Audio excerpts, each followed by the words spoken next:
Esmond. Bells begin to ring the town. Ding, ding, ding, ding, ding. You can hear them through the door and the windows of the shop. Just, you know, the pieces of your project are scattered there before you. One day left to go. With the bells outside, that means danger. Something's happening.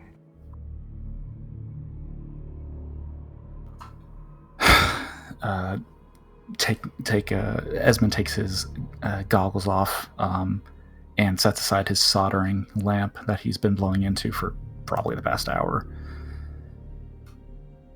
Shit.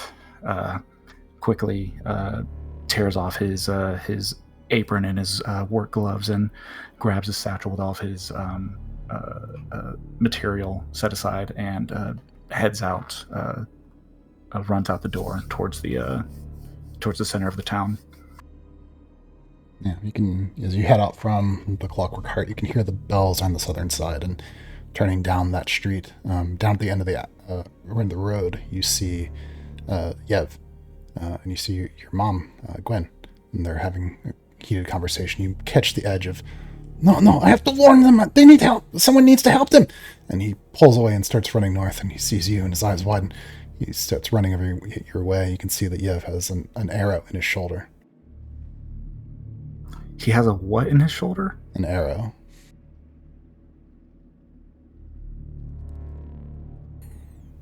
Esmond! Esmond just yells at Yev. Yev, don't go anywhere. I might need your help. And he stops and turns to his mom. What's happening? Well, your mom's past him. He ran past your mom down to you. As you try to move past, and he grabs you. He's like, no, Esmond! They went down, and they told me to watch the rope, and I was watching the rope, but then the small things came, and I don't know how they were gone half an hour, and then they started shooting the arrows, and he told me to take the spear and bring it back, so I did, but someone has to help them. Yev, stop for a moment. Explain to me clearly what is happening. Yeah, we went to the old hole, the sinkhole, inside the ground, and they went to go to the explorers, and we used the ropes to get across, and they told me to watch and make sure that it was good, and so I did it, but I don't know how long they don't know, and you have to help. Okay. You and I, let's go. Lead the way. But there were these little things, little creatures, and they had little bows, and they were throwing rocks. And I didn't want to cut the rope because they wouldn't be able to get back. And so they were coming across the rope. Okay. Esmond's going to turn to Gwen. Mom, I need you to go find... Yes. I need you to go find my Project Steel. I need you to let it out, and it recognizes you. I need you to tell it to join me at the hole. Okay. Okay. It's going to take a few minutes, but I'll do it. I know. I understand. Yev, you and I, let's head to the hole. We're going to do what we can. Okay. We'll figure it out as we get there. Yeah. And Gwen goes running off towards the Clockwork Heart. Yev looks at you and says, "Okay, but we have to be careful. Some of those things might have come out of the hole."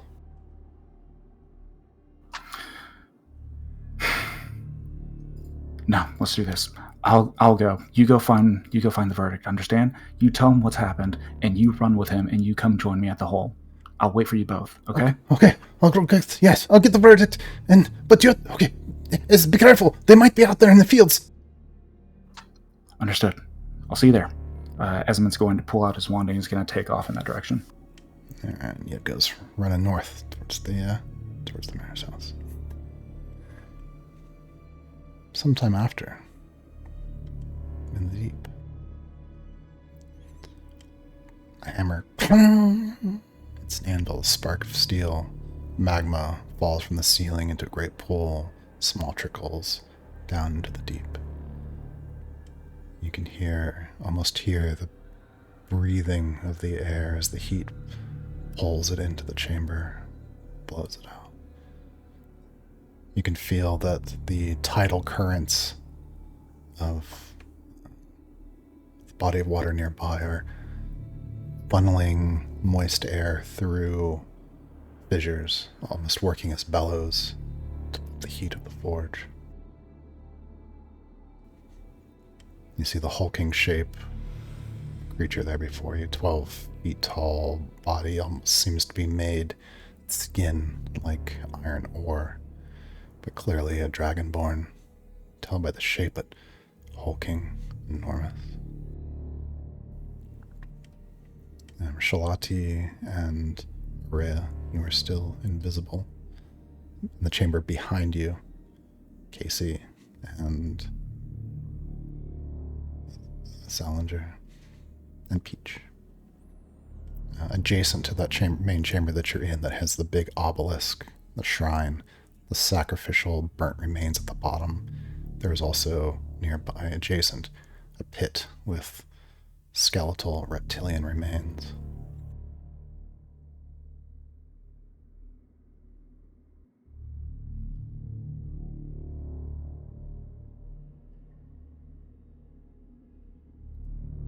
I've got some messages. Shalati, No, go ahead. does it seem like the Dragonborn has noticed us as yet? I know we're invisible, but maybe if the noise has covered over the sound of our approach. If it's noticed you, it hasn't given any indication. You just see a big hammer gets raised up, brought down on whatever it's working on.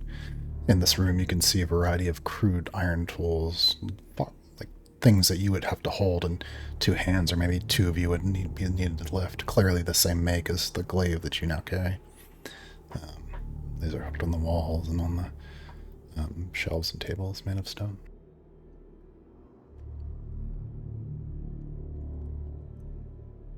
Shalati's hand on Area's tightens almost impulsively and comes to a halt as she waits patiently, hardly breathing, to see if the Dragonborn has noticed them.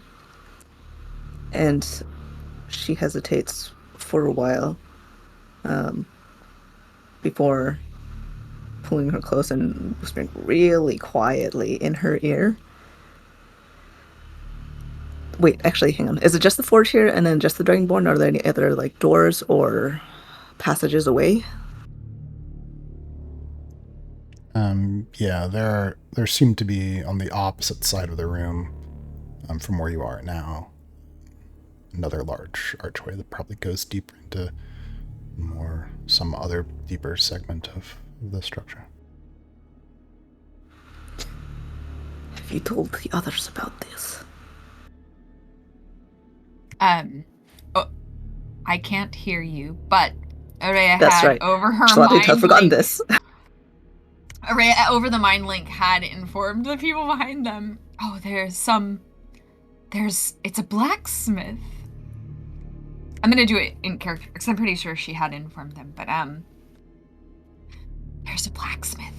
It looks like a dragonborn, but remember how that one kobold was metal or stone? It's a lot like that. It's dragonborn, but it's making stuff at this forge.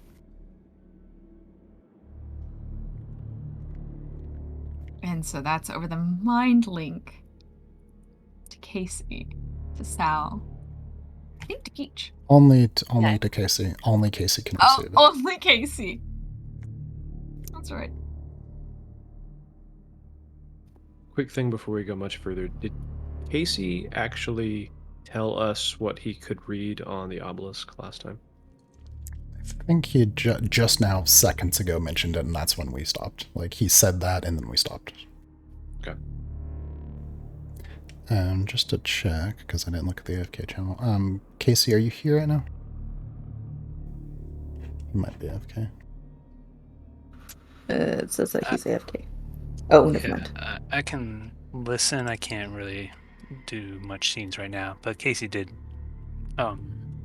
mention the things that were written on the world. He did mention War Forge and that sort of thing. Yeah, and that's where we stopped. And we'll just say that Casey is, just because Isaac's AFK, he's relaying that information to Salinger. Yeah. Charlotte, seeing the door or the passages on the other side, begins to slide a careful step forward, and then hesitates again as she realizes and remembers that she has Aurea with her, and it might not necessarily be smart to drag someone else along with her into this. Aurea, she's been like panic squeezing, like just tightly squeezing your hand, and almost so that you could feel like her heartbeat through, like against your skin. But as you take a step forward, she takes like a half step forward. So like if you go forward, she's gonna follow, but you could tell it's with trepidation.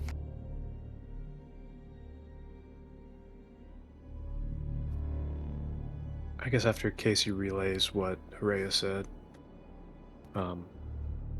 Sal will ask him and have him say it across the mind link.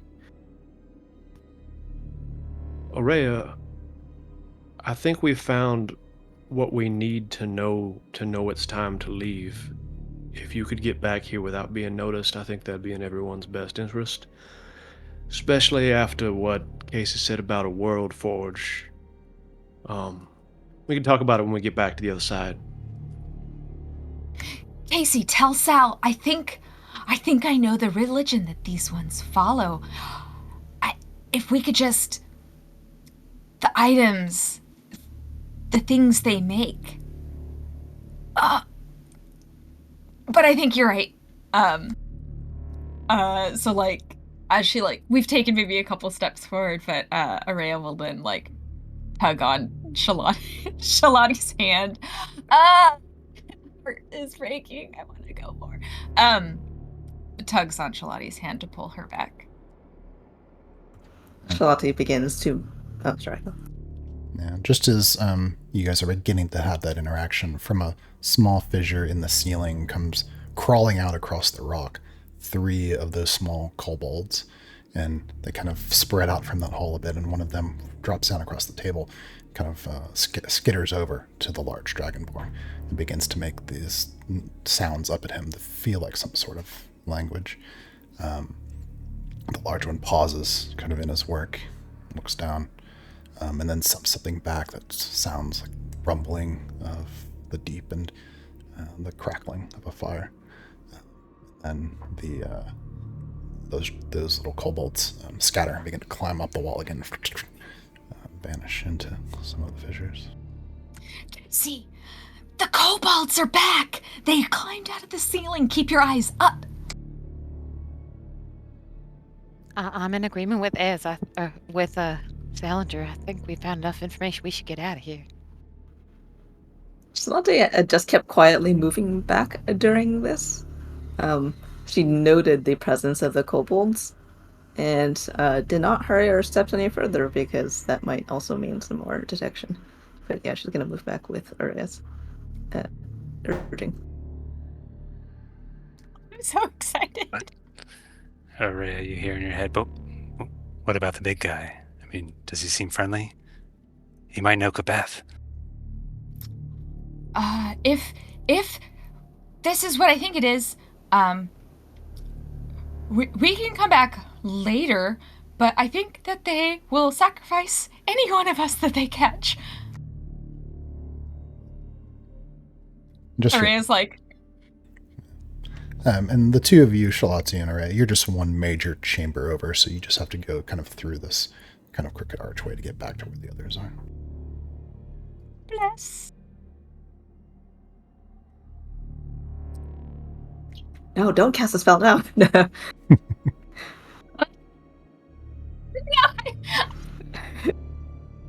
mean, if they want to try to sacrifice us, they can try, but... No, I don't think there is any try, it's just do. No, you don't understand. Casey, if we think that we could bring him a gift basket later, I have ideas, but like I think that now is not the right time, especially with the kobolds. Look up for me, please. Yeah, Casey will kind of look up and around the room. We can debate this all you want once we're back on the other side. Yes, 100% Salinger, you are right. You're a smart man. She hasn't by stopped the way, moving, we're coming so back. they're probably, yeah. You can By the probably way- start to see them coming. Well, you can't see them Oh. from Oh, that shit. large. Can't see. We're on our way back. We're just going more quietly than before. I assume. Everything's quiet for me right now, except your voice. Casey, You're sure that thing said World Forge, yeah? You're sure? Yeah, I mean, it's written there clear as day. You didn't pay. Did you pay any attention when Gilgain was talking to us about the Fountain of Lux? Any? No? Good. All right, we're running as soon as we can see. As soon as they're back here. Once you get near us, tell them as soon as they see us to grab our hands and we're running out. Okay? Sal wants to split when you guys get here. Casey, looking up at the ceiling, you can see that there are small fissures in the stone here and there. They're naturally occurring, but you don't see any other signs of movement. And then Araya and Shalati rounding the corner, you can see your friends. I see you. You still invisible? Yeah, we're just gonna follow you invisibly for a little bit. I think Shalati's strides begin to lengthen a little bit as they're around the corner. Araya matches you. Or she tries to. You're far more athletic than I am. I mean, how many of those little guys were there? More than 2. That's not that many. There's way more of those sharks. It could have been way more, but we didn't go through the archway. We can't see the ceiling from which they came. They came from the ceiling, Casey! I mean, that's not a problem. It means that they can come from anywhere, up, down, or anything. And so Casey, can we at least we gotta get ears. Let's at least get ears, okay? Lightning dynamite. Remember, lightning dynamite. Lightning dynamite is to handle portals, not to electrify small rock creatures. I think that we really just need a big hammer. Yeah, Ez is really Fine, busy let's right find now. Beth then. Let's get out of here. I think Beth should really see this. We're definitely Okay, coming let's back. go and get To her. be clear, so we don't have to Right. worry about that. We're going to return quickly with reinforcements and things that blow stuff up, if possible. But we do need to go for now. Can I swat butts while invisible? Will it break invisibility? Because I think no, right? Like I can, like theoretically I could There's an pickpocket while attack. invisible. But like she's gonna like poof, poof, poof, you as we get close. Like she's gonna push you along if you're not already moving. I Gonna dodge. shove us all in the butt. Yeah, I'm gonna touch your butt. How do you dodge an invisible tail trying to touch your butt? You can't. Oh my god, it's her tail. You don't know what I've been through. She's got 3 appendages she can swat with right now. 1 for each of you. God. This is the art of the week now. Oh, now this is what I have to draw. Except you can't draw I mean, me. what- You just have to draw Peach being like, what was that? Just Peach Salinger just and Peach, Casey with just- surprise looks. Peach being goosed. All I'm saying is, if the big guy seems unreasonable, I think Shalati, as they get back to the pit in the area, she picks up she had left the glaive behind, the piece that had originally been obtained here, so that it wouldn't clank around when she was trying to sneak. And so you see this thing. I don't know if it goes invisible when she picks it up. It Probably doesn't. not. It just It does. goes. Oh, No, does? yeah, when you pick once you're in possession of it, it vanishes. pick me up So you see around. the thing begin to Stole vanish. so much shit. just saying, if the big guy seems unreasonable, we can probably talk some reason into him. I think. I think we need to game plan. I couldn't understand a word he was saying. I mean, if he speaks what's written on the pillar over there, then I can talk to him, you know. Casey, I could tell you all of the research that I have just discovered in this one book that was inside Sal Luis's library. It tells the most fascinating stories about a crafts god, a god of the craftsman, and specifically how to imbue items with far greater power than you could ever imagine, but it involves sacrifice. And I think that's that sacrifice, which is why I think he'll only see your strength as a means to empower himself and his kind. I really think we should I think we should start running. And she's like swatting you further. Go! Over all of this, not since Shalate isn't hearing any of it, she hisses as she gets to the 3 who are remaining behind. All right, I don't know how much she told you, but there was a very big iron-looking dragonborn, so I think we need to leave. And also, he talked to some 3 or 4 little climbing koboldy-looking things that came out of the ceiling. So we need to watch for dark kobolds. Casey starts talking in one direction. Well, do you think? Kind of turns closer to where her voice was coming from. But we could talk to him though. No, don't think so. And then she gestures at the pit of bodies, realizes that they cannot see this, and makes a little sound and says, "Consider, if you will, the pit of bodies." And also that they killed these are the people who killed most of our village. You want to talk with them? Well, I mean, there's more than one thing down here. Might not have been them. I think you're all making excellent points. And Aurea, I think you should tell us everything about that craftsman god. I think Shalata, you should tell us about your reconnaissance and everything you saw and why it's a bad idea to talk to him. And I think that Casey, when we return, you should absolutely be the ambassador to lead the charge and speak to him first, if that is what we decide to do. But at this moment, I'm about to fireman carry you out of here if we don't start running. I think Shalate has kept moving while she was saying this, so her voice is slowly dwindling away. The swatting has not stopped. Yeah, Yeah, Peach is moving on as fast her little peach feet can carry, which means she's keeping pace with Salinger. But that's right. Yeah, Casey will kind of look back at the obelisk and towards the direction that the others, the 2 came from, and yeah, I mean, Az would want to see this too. Is that all it takes to convince? Did you say that in mind or with your mouth?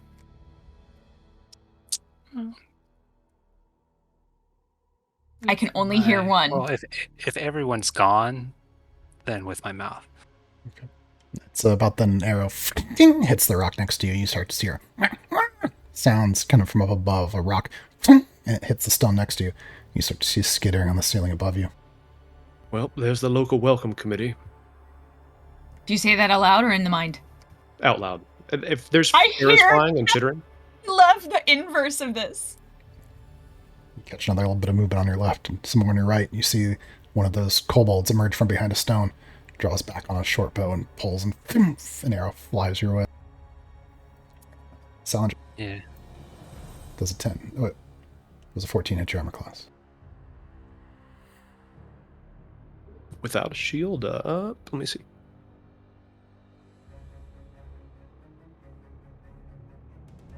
I was not prepared. Shalati gave you a shield.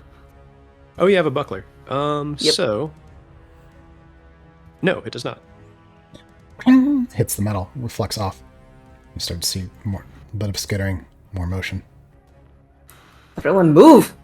Shalati says as a shout, and I think I'll be at the front.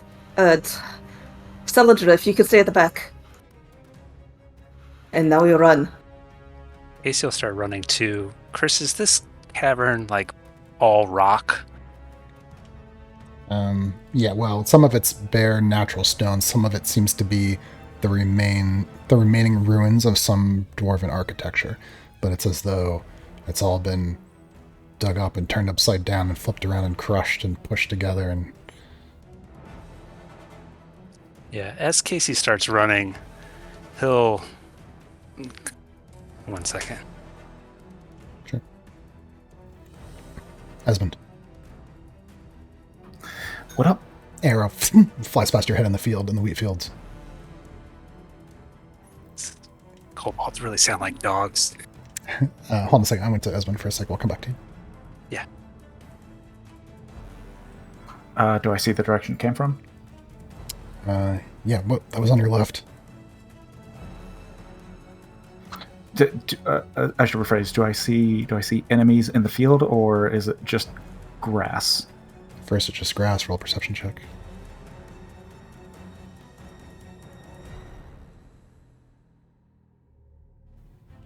Yeah, you spot him.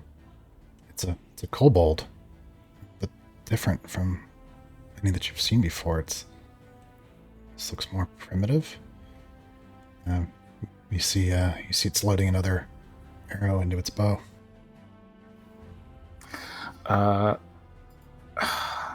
Shit. Nope, not my task. Esmond is going to pull his shield from his pouch, strap it to his arm, and keep running. And run through the field. There's another arrow that cuts through the grass near you as you move towards the ruins. You're beginning to approach. You've left some of those things in the field behind you. Maybe the other guards from the town have to deal with those. But on the ridge, heading down into the pit, where the sinkhole is, you can see another of those kobolds climbing up the side. He's got a sling in his hand and a spear in the other. Okay. I'm gonna roll d20 real fast. All right.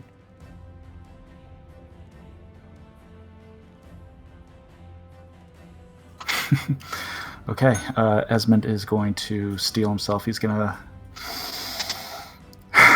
and draw his the end of his wand against his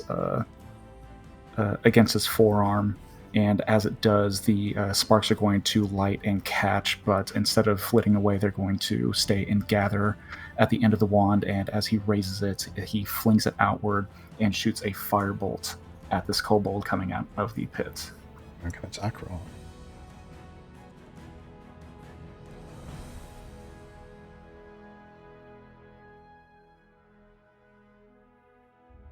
$19 to hit. 19 to hit and 10 fire damage. The bolt of fire hits the creature and it kind of stumbles back. You learn in that moment that these creatures are resistant to fire damage. There's parts of its skin almost like that almost now look like glowing coals from a campfire, and it makes a hissing sound and then draws an arrow into its bow and fires it at you. It just goes sailing by, misses by a good foot. Looks like these primitive bows aren't too accurate. Keep running forward at it, and this time, stashing the wand to the side, he's going to pull his hand back and attempt to grab at it and cast a shocking grasp on its chest. Yeah, you burst out from the grass right up there and close to the creature just trying to load its bow. Make your attack. Is it wearing metal at all? What it's wearing seems to be tatters of bits of cloth. You're not sure what the material is, but its body itself almost seems to be like raw iron ore. Okay, would that technically, if a creature is wearing metal armor, shocking grasp would have advantage on it. All right, that counts. Sweet.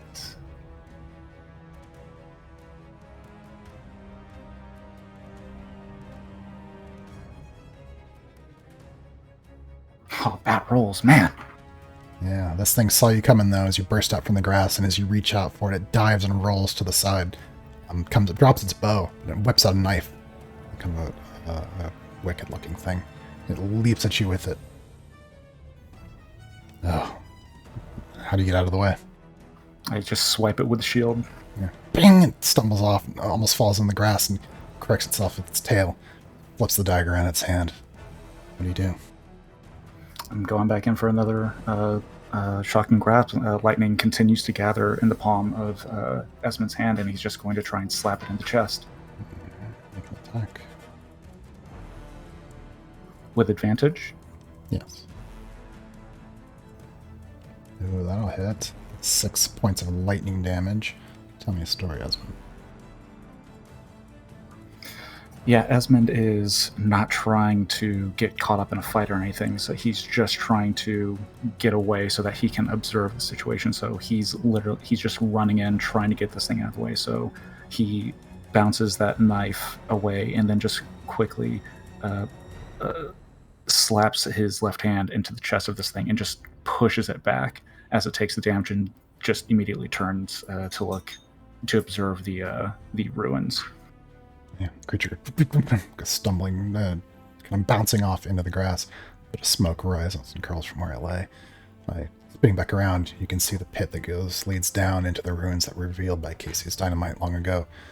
And a cave entrance that goes into the deep. You can see fresh footprints, some of them large enough to be your friends, some of them smaller coming out.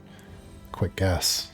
I mean, at least 5 of these creatures, at the very least, made your way out of these ruins.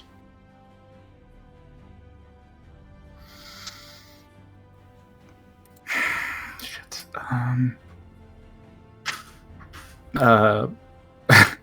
Nothing has arrived yet, has it?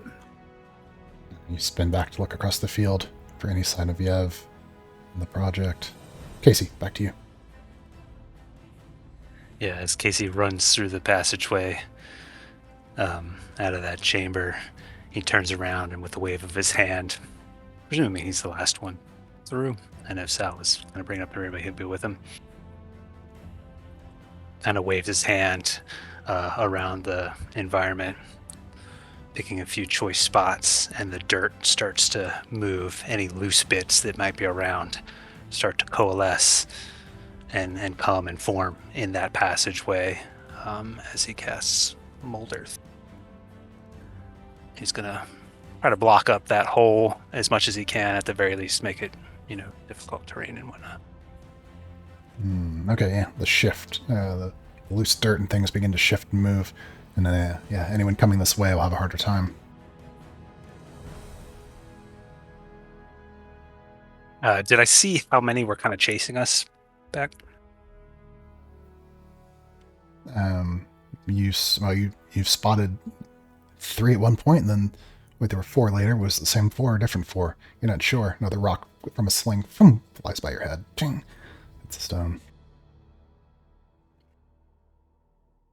Casey will say in the mind, like, at least 3 or 4 coming after us.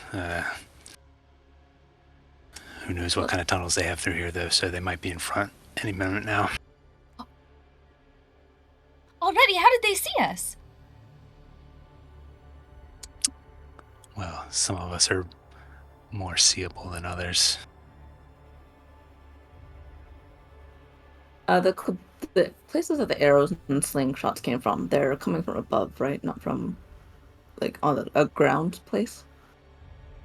Yeah, so far, you guys had started to move your way back towards the surface, so you're moving through tunnels, and so maybe you move by an adjacent tunnel and an arrow flies your way, or you're in a cavern and a rock or something comes from the ceiling. Oh, okay, so I'm seeing this too. Okay, cool. Yeah, you guys have probably seen this. Who's leading the way? Shalati. I think Shalati and Araya. Invisibly. Invisibly so. I was swatting some butts, but I might be either with or ahead of them now. Let's see. Which I think leaves Peach in the middle if Casey and Salinger are there. Peach, roll survival. Oh no, I will though. Rhea, Shalati, roll perception. We might take different paths. I mean, Shalati hasn't let go of Araya's hand. Please don't let go of my hand! Oh man. I know. Oh, it's the blind leading the blind. Yeah, Peach, at one point, you realize, oh shit, you don't know which path they took. And then, follow your gut. It's 20 though. Pick the one on the right. After a moment, you guys are reunited again. Peach will kind of reach in front of her a little bit, trying to feel for a hand or a skirt hem or something. And once, if she comes in contact with one, she'll kind of like Tail. yeah. If the tail presents itself, Peach would grab on and like kind of give a squeeze, like don't go too far ahead. Yeah. Everyone but Araya hears more sounds from behind you in the tunnels coming up the way you came. Yeah, Casey will periodically be turning and doing that same motion with his hand, kind of gathering any sort of loose bits of stone to make it harder for them to follow. I think if she sees that Peach has come up and has a hold of something of Araya's, then she's going to say to probably just to Peach, since Araya can't hear, hold on to each other. I'm going to do something real quick, and is going to let go and fall back to come up behind Salinger and Casey, digging into her pouch as she does so. Yeah, Salinger, you And kind of probably bump into Shalati, or almost do, invisibly as you approach. Alright, coming through. Hold on, I'll be right there. That's the wrong way. I know. And you hear sounds as looks like it's clacking, almost sounds like marbles, as she pulls out a little pouch from her pouch and upends it, which you don't see, but you probably do see the horde of tiny little balls that come down immediately after one of these raised areas of dirt. And she tosses down a pouch of ball bearings. Oh, nice. Yeah.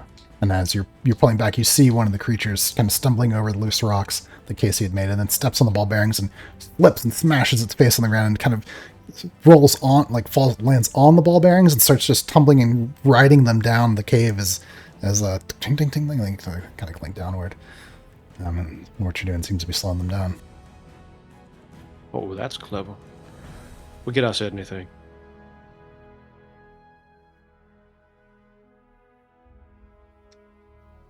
Esmond.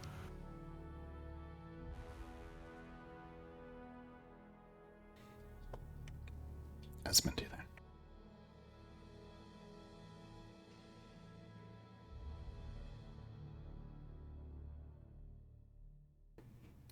Okay. Who's in the lead now that Shalati's fallen back? Araya with Peach behind her, I think. All right. Araya's tail, then Peach. All right. Roll, Araya, roll survival.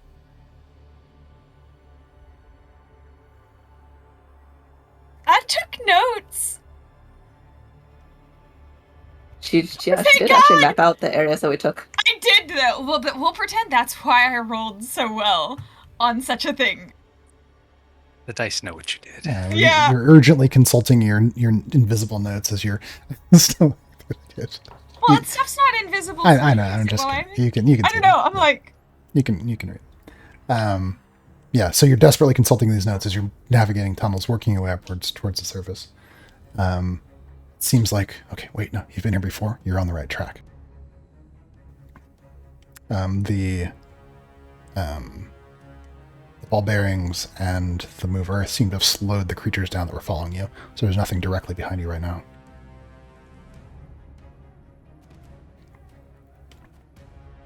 How many, like, crossways, like, forks in the road are we passing by? Yeah, so as they go by one, Casey skids to a stop, sees him going down the other one, he's like, And he pulls out a long, kind of stick-looking wand that you guys have probably seen before. He's like, a little misdirection, and he waves it down the tunnel that they do not take, and a little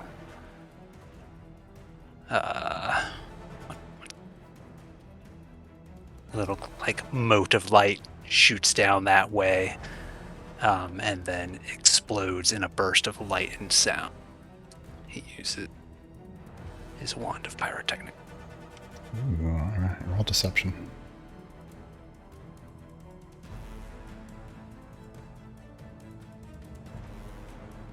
Yeah, so 60 feet down the path, if there's no turns, and then huge noise. Deception, you said.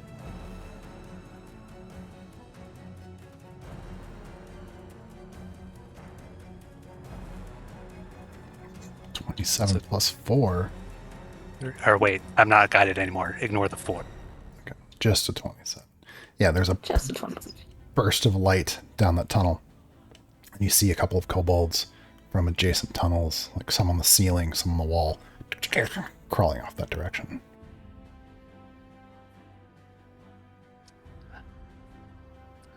Yeah, Casey keeps on running, kind of with a grin on his face.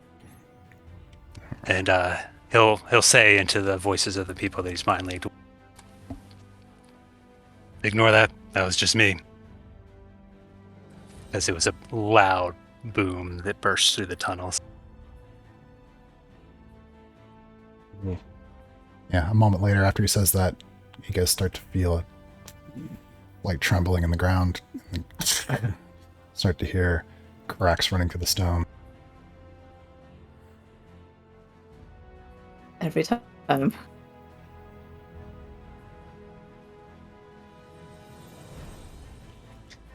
Husband.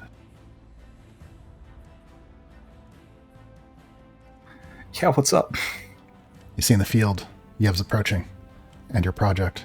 You see one of those kobolds emerge from the grass, goes running at Yev, takes a leap through the air with a dagger in hand. What happens?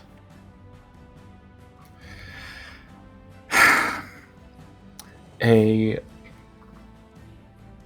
3-foot tall figure made of wood and chrome and brass, roughly shaped in the figure of a goblin, jumps to the side and throwing its arm to the side, and as it does, a pole erupts from the palm of its hand, and from that pole, a series of gears and clockwork machinery begin to click as a hammer end begins to shape on the end of that steel pole, and the steel defender takes a swipe at the attacking kobold to protect Yev. Ooh, tell me a story. As the weapon finishes forming, the defender runs to the side and almost in the blink of an eye jumps from one side of Yev to the other and quickly cracks the hammer against the skull of this creature and killing it instantly as it falls to the floor, to the ground, lifeless. Yev, stumbling from the wheat. What? Okay. This is yours, I think? Uh-huh. Yeah, I'd like you to meet Typhon. He's going to be very helpful moving forward. Okay. Oh. Okay, where's Vithedrian? There were some of the things attacking the town. I had already slipped out into the field, and this was coming, and it helped me on the way. Should we go back and help the town? You take Typhon, head back to the town. At the very least, that there are... I saw 5 tracks, so there should be, at minimum, 4 of these things remaining in town, potentially. So you and Typhon head back and see what you can do. I'm going to head into these tunnels. I'm going to see if I can find everybody else. What? Esmond, there could be so many more of those things. You take your friend with you. I can go back. Just don't die, or your sister will kill me, and I don't want to do that yet. Well, if she is dead, I will kill me. You know what I mean. Nailed it, bud. Get out of here. Go. Yeah, he runs back in the field. Typhon joins you. All right, Typhon on my 6, and we're going to go running into the tunnels. You spell down the ramp into the tunnels, moving through the familiar stone, glimpses of architecture, and you come to the path. It's the right turn. You turn that way, and you hear the sounds of things ahead of you as you turn the archway that leads out onto the bridge. And you have dark vision, right? Yes. Yeah. You can see that already having come across the rope, there are 3 more of those kobolds. You can also across the rope on the far side, you see more. You see a bit of light as your friends emerge on the opposite side. We'll do a little pause here because I wasn't sure like where combat might happen, so I'm gonna do a map real quick. Yeah, so take a look. There's still chance for diplomacy. Back streets back. All right. Dum, dum, dum, dum.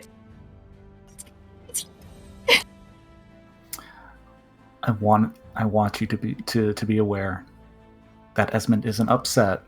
He's just very disappointed. You can't even see me. So much worse. I can't hear you shouting your disappointment. This is perfect. I picture a slow pan and a zoom in on his face, and Sal's eyes getting wider and wider with the disappointment there. Don't have to hear a thing. Okay. We didn't run into any trouble at all this entire time. We were proceeding with caution. What do you call this then, Araya? Is this not trouble? On the other hand, What is did it you better all to have do? left it unknown the entire time that this was happening underneath us? There's a reason we came down here, and Shalati will stand by that. Yeah. No, Yeah. I'm all for, like, first of all, we didn't bring any of this trouble with us. Like, this trouble It was here already. preceded us. It was already here. And now I know what I mean, kind you of know, trouble we it might is. have, got their attention and possibly made them move sooner than they would have. But No, because I mean, we didn't attack any of them. We didn't make a ruckus. Well, yeah, they did strike first if they shot Yev. We don't know that they shot Yev, but still. I mean, they struck and they first at murdered. us, so Yeah. It's Also- probably yeah, also, yeah, they a murdered- assumption. a good 30 to 50 townspeople. I'm just saying that we are blameless in this incursion.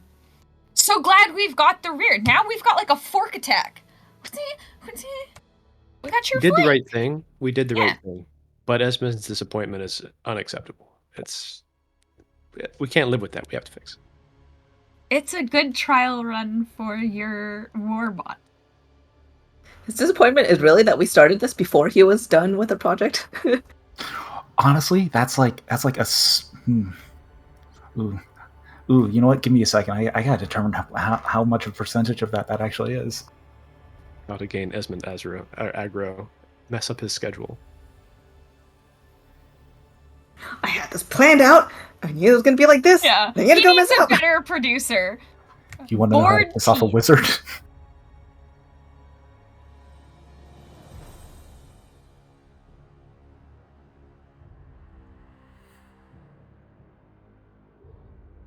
I'm gonna make a cup of tea while that map gets made. I'll be right back.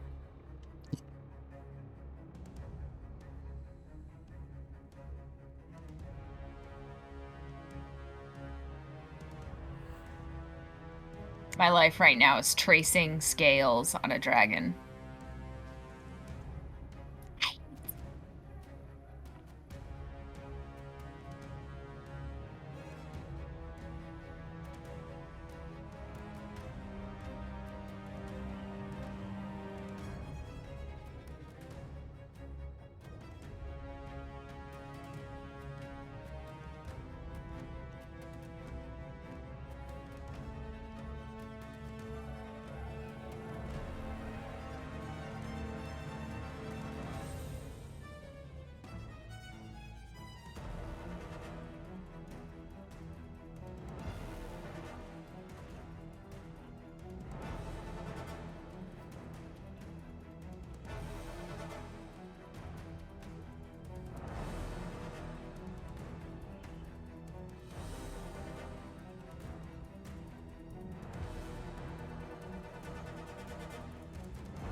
Alright. Roll your guys into initiative, if you would. Asmund, you should have control of Jepus.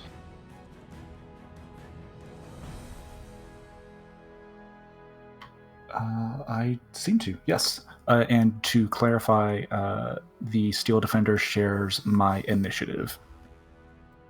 That's good.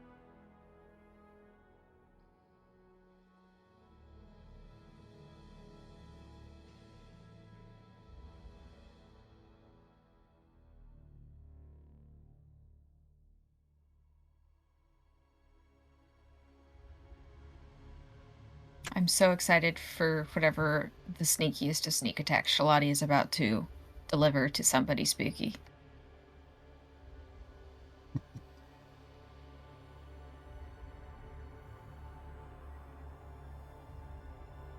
Really, a literal sneak attack. Yeah, I know you don't get any extra dice, but I'm very excited for this delight. Like, just... I mean, I'm still happy to take the advantage. I'm just so excited to watch.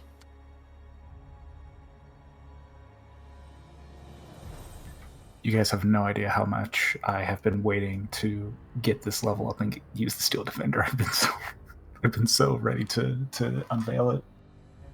So you're just as excited as we are for this wonderful Koboldly opportunity? Oh, Kevin, absolutely. Esmond is so disappointed in you guys, though. I can't express. There are no words to express. You don't how understand. Araya responds really strongly to friend disappointment. Don't lay it on me now. You can't even see her. Well, you know, Esmond is there now, so let Araya think what she's going to think and prep for whatever she needs to. Alright. Have all you guys been initiativized?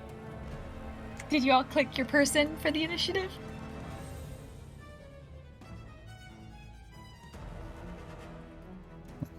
So there, in the room before you, with the ropes spread across the two pieces of shattered bridge, on the far side, those of you can see in the dark, make out Esmond and an automaton all the way across the bridge. There are iron kobolds who have, some of them are climbing across the rope, some of them are emerging from cracks in the walls.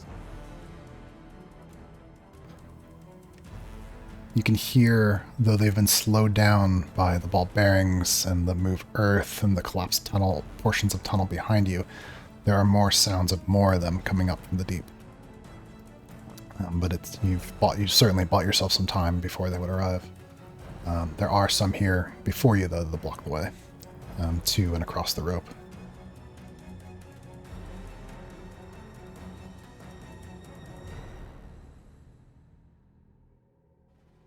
So, ordering this,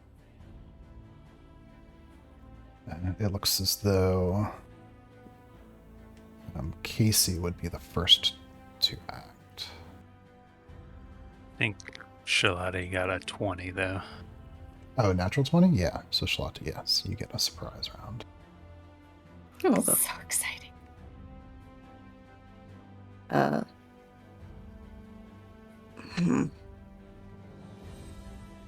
Sorry, this is probably not going to be quite what you had hoped for, Araya. But I think seeing all of these creatures here blocking the way, she doesn't even bother to waste any breath on cursing. She just moves forward and plants her feet in the ground and begins to wait. Okay, yeah. And moves, her eyes flash and she ripples into sight again. Her eyes glowing golden as she whispers something sibilant, seeming to grow in the eyes of all the kobolds within 60 feet of her as she casts Enthrall. Ooh. Let me link.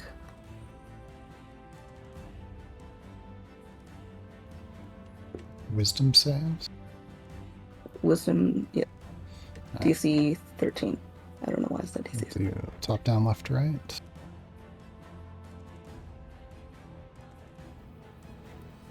We got 1, 2, 3. 1, 2, 3, 4. That's within. You said is it 60 feet? 60 feet. Yep. Okay. 1, So 4. So 1, six, 2, six. 3, 4, 5, 6. Yep. Ooh, and then I guess the one to the south. Yep. 7. Oh, that's covered by our icons. Huh. I couldn't see it because of our icons. I had no idea that one was there. You mean our names at the bottom? Oh, one useful thing in Roll20, you can make the icons really, really small so they don't take up as much space. How? It's in your settings in the upper right-hand corner.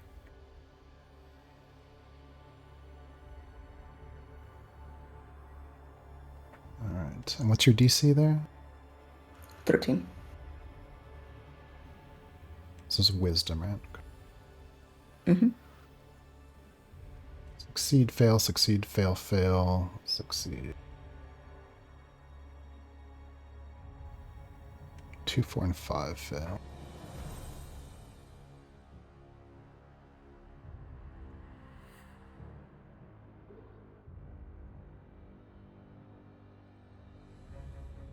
I mean, it's not necessarily specifically an aggro thing, but hopefully we'll draw more attention to her than to the others. Yeah, makes sense.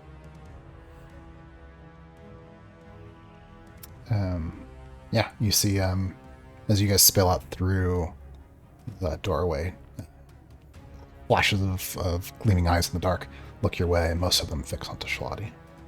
So that was your surprise round, so that was free. Okay. So Casey, you'll be the first to act in round 1. I should mention, you also have a bonus action to move and stuff if you want to use it. Shlati. I think she'll move up a little bit more to try and get out of the way. She's going to go up and next to this dude. And she doesn't really have anything useful to do with her bonus otherwise. Hang on. Yeah, so I'll just go ahead with that. Yeah, sounds good. Casey, you're up.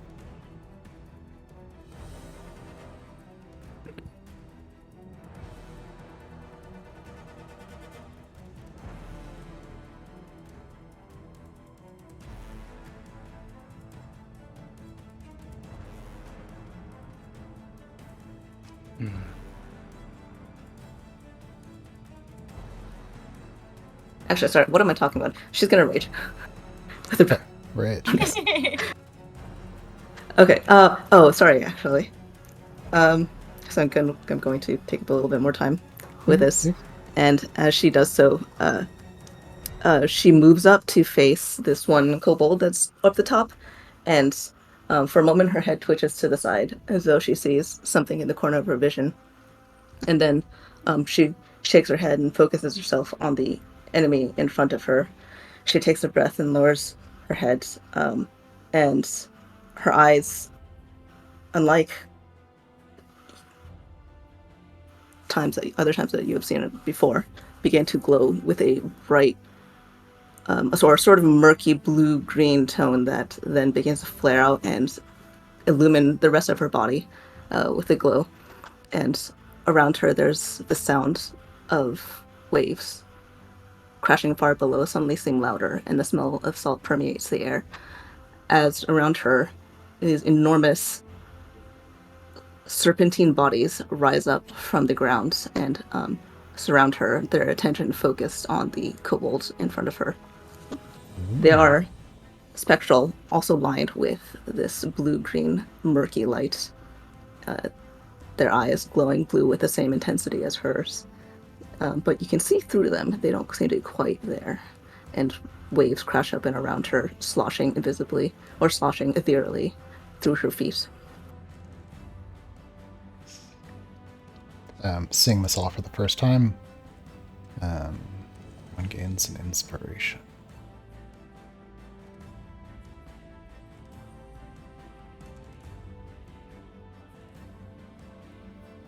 Casey, you're up.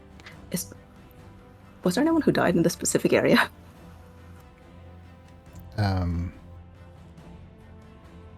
Me almost. What's the context of your question? For your earlier question to me? Yes. I'll send you a message. Okay.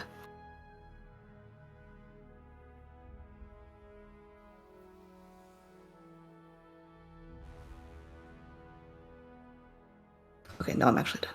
Sorry.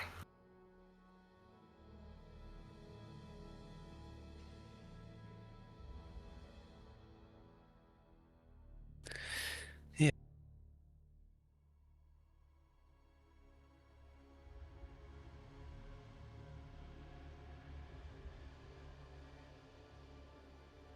So I think looking around at all these kobolds all over the cavern and stuff, Casey kind of straightens up and shakes out a little bit. Says, we need more people. We need more of me. And he straightens up and makes some movements and starts to speak in Ignan. And Chris, I sent you a message in my personal channel. I don't know if you have a way to do this, but he starts to speak in Ignan as he's moving his hands, and he's moving his hands faster and speaking a lot faster than he normally does in Ignan. And when he finishes, the flames on his head kind of whip up, and his magnum lines glow bright, and he starts to kind of get blurry a little bit, and then 3 more Caseys form next to him,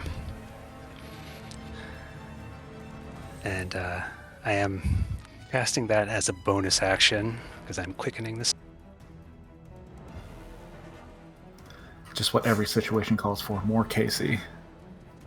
And then they all hold their hands up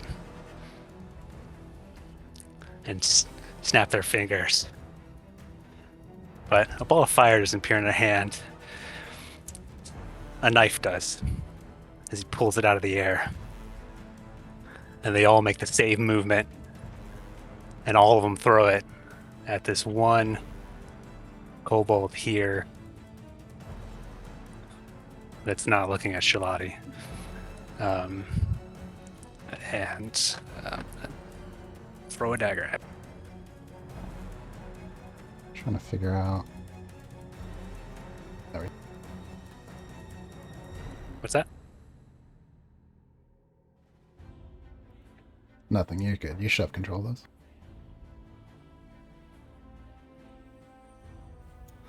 24 to hit. 24 definitely hits. Can you ping the one you're firing at again? The one that's not looking at Shalati. That one? That one, yeah. Alright. He'll take 5 psychic damage.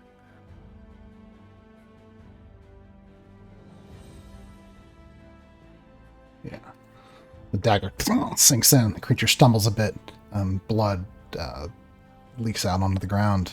You've bloodied the creature. Yeah. As the dagger stabs into him and leaves the wound, it kind of just fades into the dust. And the 4 Caseys straighten up and kind of puff out their chest a little bit. Magma line's glowing hot. And he speaks in Ignan, kind of deep and booming, like a volcano erupting. He says, "Little rats, piss off." And he looks around at all the ones on the walls and along the rope and everything like that. Esmond, you would understand. And actually, those with the mind link would probably understand too. Yeah, and then he'll just stand where he is. And that's my turn. Alright. Shalati, turn 1. She pulls back the glaive that she has in hand and is going to She doesn't seem to notice or be particularly surprised by the serpents around her, at least. Or perhaps she's simply too focused. She takes pulls back the glaive and takes a swing at the kobold right in front of her.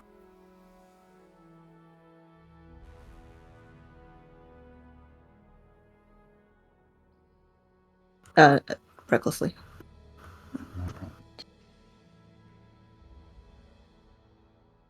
Ugh. Jeez. All right, 13 it looks like. Does that stand? Yeah, I'll go ahead and do that. Let it stand. All right, yeah, that first attack as it comes swinging, and the little kobold does a flip in the air, jumping and spinning to the side right over the glaive. These little guys are quite agile and whips out a little iron dagger. Anything else on your turn? She is... I think that's just it from me, actually. Yeah, that will be it. Any bonus action? I think she is going to disengage, and seeing that one is bleeding and realizing that it's the one on the rope, she's going to disengage and run toward the one that is bleeding. All right. But that is it for her. Okay.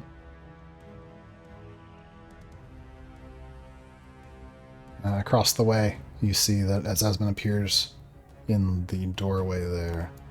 Esmond, do you want that to be the formation for you and your defender? Yes. One of these kobolds moves up and loads an arrow into his bow. Fires it at you. Oh! Unfortunately, the rock just beneath him gives away and he stumbles, and you see that kobold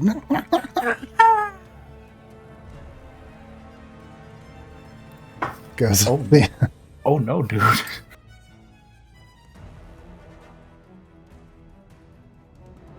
Esmond is so disappointed. You see the other ones look at each other and they edge away from the edge. They step away from the edge just a little bit.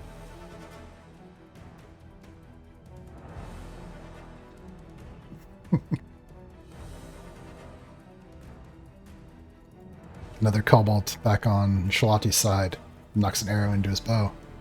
He fires at Shalati from there, just south. Advantage.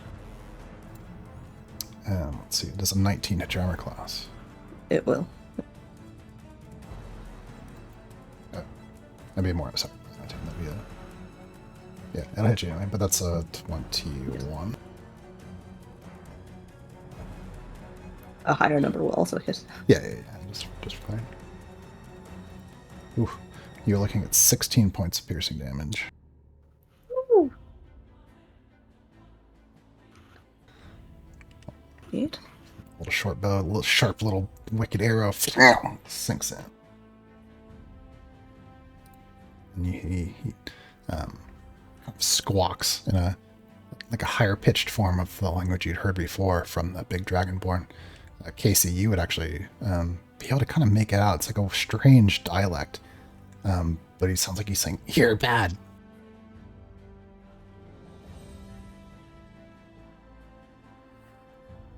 Back on the other side, watching his friend fall off the end, looks back uncertainly at Esmond, and then knocks an arrow into his bow. Fires at Esmond. Ooh, is it 11 gonna hit your armor class, Esmond? Esmond will throw up his shield and just let it bounce off. Arrow plinks right off. Araya, you're up.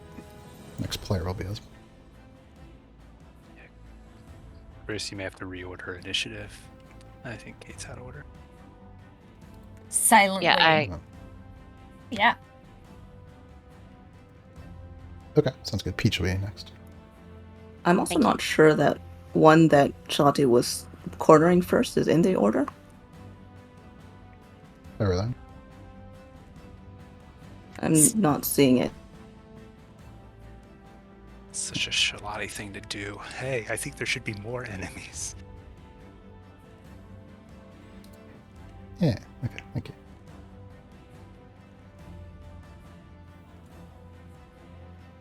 Okay, alright, you're up. Sneaking up silently and without really hearing any of the battle sounds, just the rushing of white noise in her ears. She passes Shalati and stands next to her, but between two angry kobolds.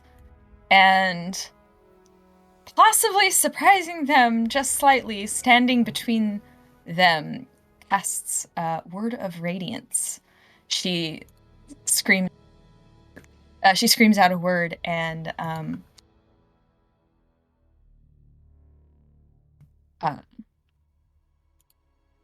speaks a word of the maiden, and a bright light, seeming brighter in the darkness of the cave,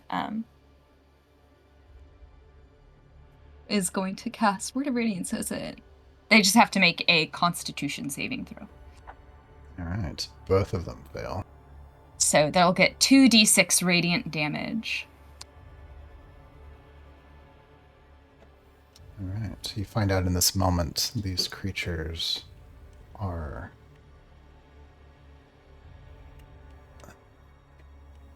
They have disadvantage on their saving throws against radiant damage. Do I roll? This is total. Okay, so the first one gets 6 points of damage. The second one gets 10 points of damage. So the first is the red, and the second is the orange, I guess. If it's bloody, do I get to also more damage? How does it work? I don't know how that works. You tell me. You would, but it does not matter in this case because that's enough for both. Tell me 2 stories, please.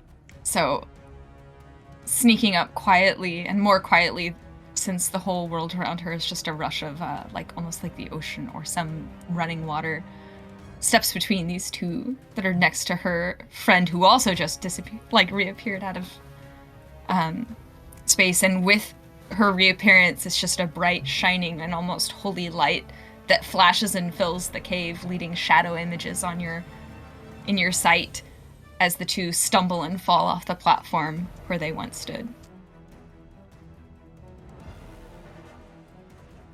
And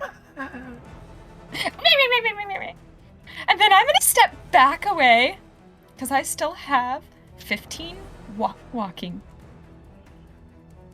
I just don't want to be next to an edge. Edges are bad.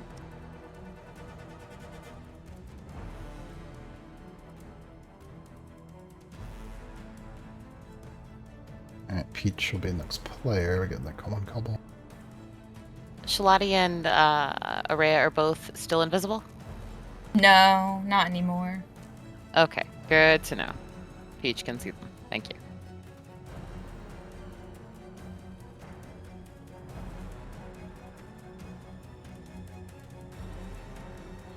So I'm trying to use also the X's and just turn them upside down because it's less intrusive on the board.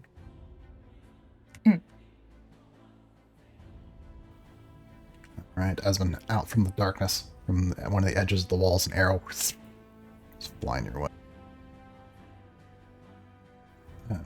Does a 16 hit your armor class, Esmond? Ooh, meets it, beats it. Right. Looking at 15 points of piercing damage.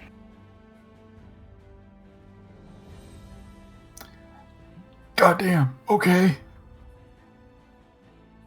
Stop trying to tank.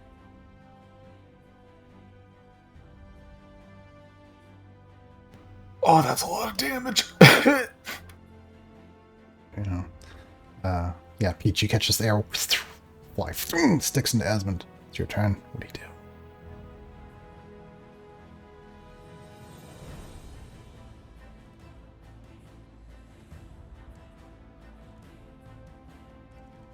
Okay, I was checking her notes.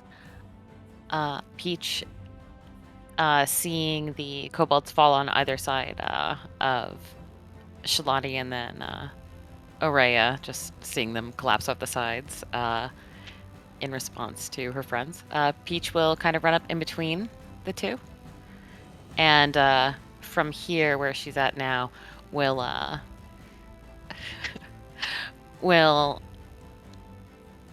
kind of... sorry, I'm being very distracted by the pig things. All right, so Peach is now here, where the kobolds had fallen off the side, where her friends had just been. Right, she gets to the within sight of the kobolds, but within as far away from the edges as she can be safely. And then she's going to look out over to the bridge, and she's going to cast Tasha's Hideous Laughter. From her little pouch, she pulls a small fruit tart, and out of her hair, she fishes a long, sort of decorative feather, and she looks out over the crevasse and just says, I really don't think y'all stand much of a chance at all. It's kind of funny. Don't you think it's kind of funny that you think you can make it across that bridge even? Look how much everybody's falling all around you. And she's going to cast Tasha's Hideous Laughter. Ooh, alright. I like the spell. like- Spell is agreeable too. Basically tickling them while they're trying to cross the bridge. How That you was what I was hoping. how you initiate it is fucked up. Oh my god. Isn't it a little funny? that you Laughing at the think idea of them falling to their deaths as they fall to their death. So strange. Oh. I think it's real funny. You should think it's funny too. The irony. If you do it again or someone else, you could be like, isn't it ironic that I they gotta find died? it. Are you able to click to report that spell to chat? I am, yes. Just a second.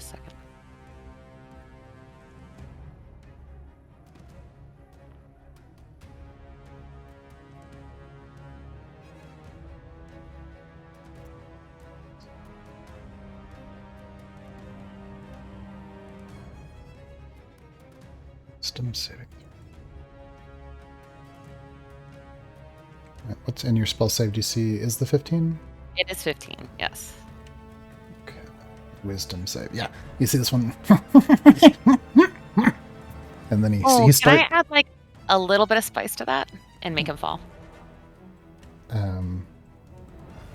Well, he succeeded on the saving throw. Okay. So he starts to laugh, but then he catches himself. Okay. Gets real serious. All right, Sweat beading on his furry little brow. that's all she's got for now.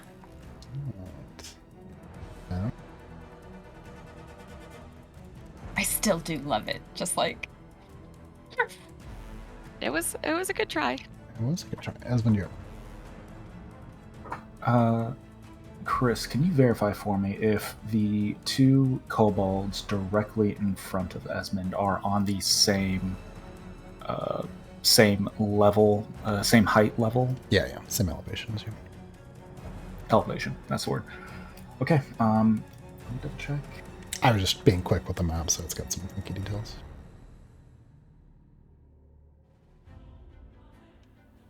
I used Dungeon Draft, by the way. It's a cool the program. map is fantastic. Yeah, it's very good. And you made it very quickly. It is a cool program. It's got assets from the 2-minute tabletop guy.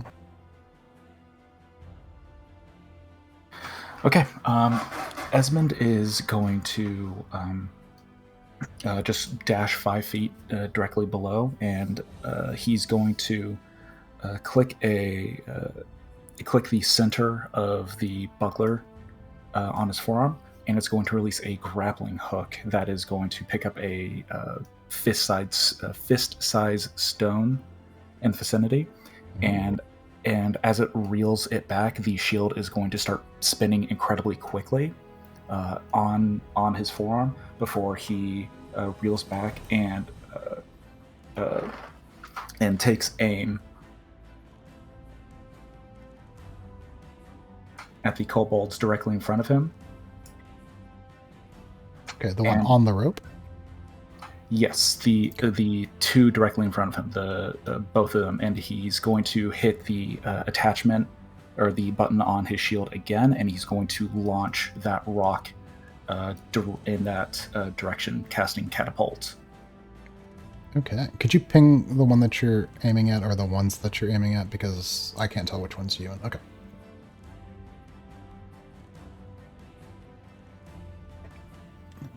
like that spell, please?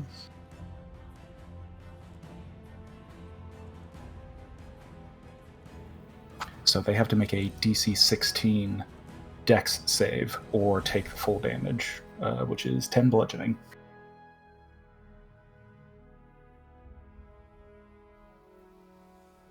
Okay, cool.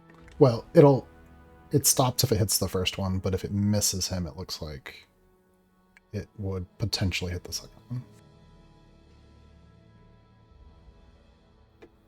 Because it says it on a failed save, the object strikes the target and stops moving.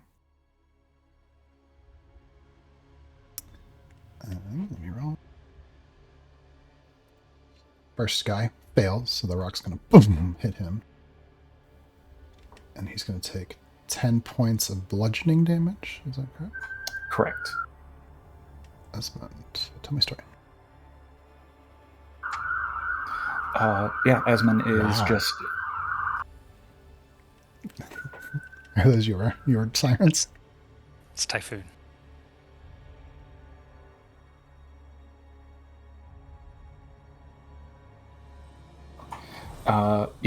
Esmond is going to... he's just running the calculations in his head as he steps over, and he just takes aim and hits the button again.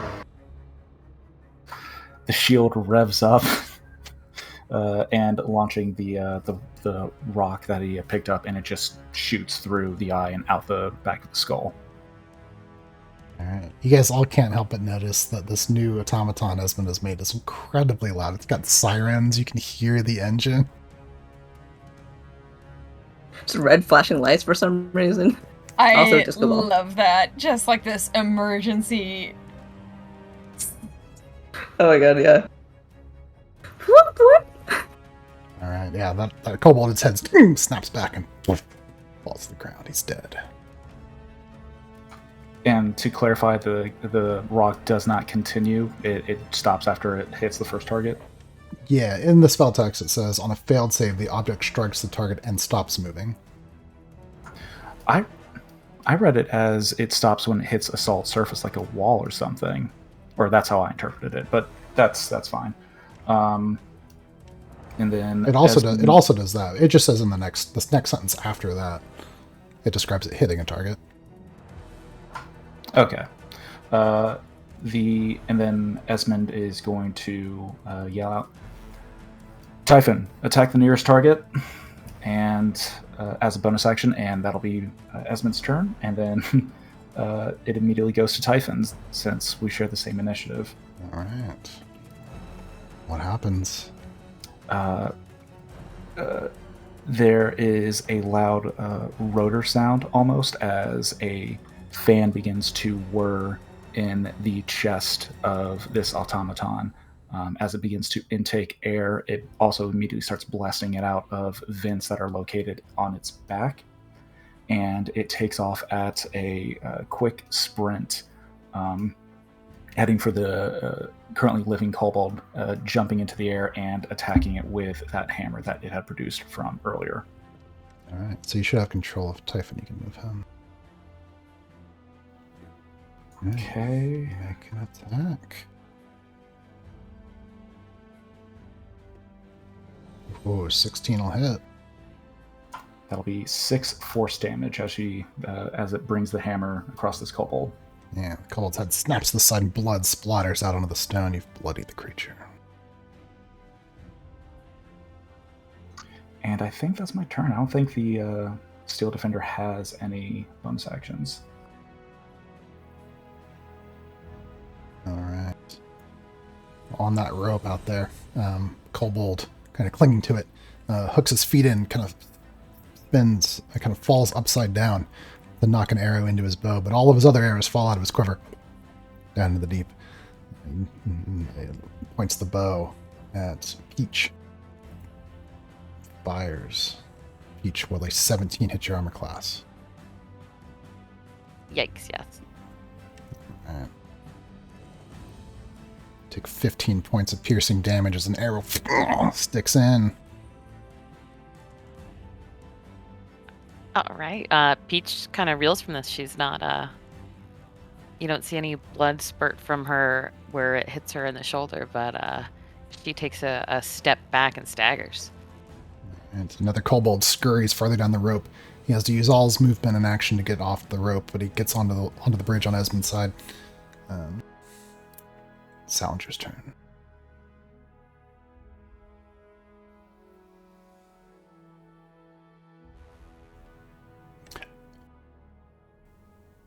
Oh no, I'm a liar. He used his little kobold sprint. He's actually going to pull an arrow and fire at Esmond. Actually, it's still Defender's closer. Arrow plinks off the metal. Salinger, your turn. Do they have like special little like 3-pronged toes that just can hold the rope really well? Very well articulated toes. There's still 2 on this cliffside platform with us with weapons drawn. Yes, they seem to be focused on Shalati. You can see them loading arrows into their bows. Okay. Salinger just kind of slowly starts walking towards this one. He's only going to use 10 feet of his movement while he's taking off his scarf and slowly wrapping it around his right arm to fold it. You know, it's incredibly rude to begin a conversation with violence. I know we're from different cultures and all, but I would not have done that if I were you, as he looks at the arrow in each. And a little wisp of like smoke, almost fog, looks like it's starting to generate behind this kobold, and then it materializes into Poppy that strikes the back of it.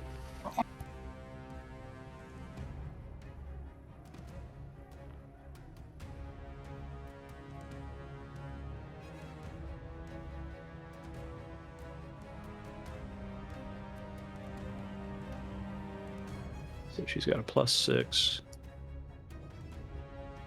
I'm gonna use a threat on that because I want her to hit.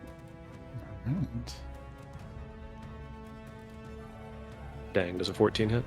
14 hits. Alright.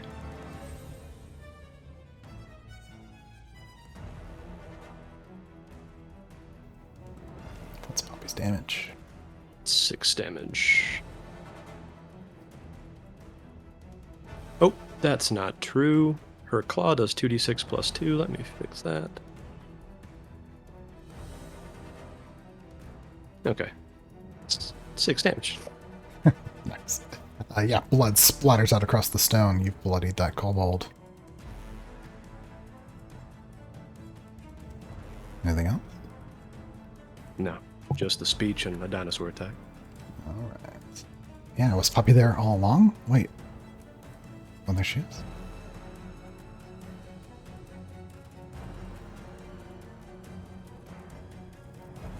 Up on the rock above, one of those kobolds draws back on a bow. No, there's Poppy. Fires at Poppy. I assume a 20 will hit Poppy's armor class. Yes. Oh, Poppy's currently looking at 16 points of piercing damage. Ow.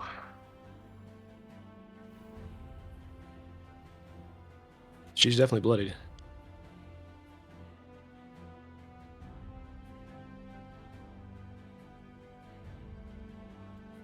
Yeah, an arrow sticks in. Looks painful. From the south, kobold looks up and squints a little bit, seeing 4 Casey's. Gonna shoot. So remind me how mirror image works. Do I roll to see the hit first? Yeah. Yeah. Yeah, I suppose so. I just rolled my d1. Okay. Well, a 13 is the attack roll. So once I'm targeted, I roll to see who it targets. Mm-hmm. And with 3 duplicates, I have to roll 6 or higher. I roll 16, so it does target one of the duplicates. And it has a 10 AC, is that right? 10 plus my dex, so 13 AC for the duplicate. Oh, okay. Well, that's exactly a 13.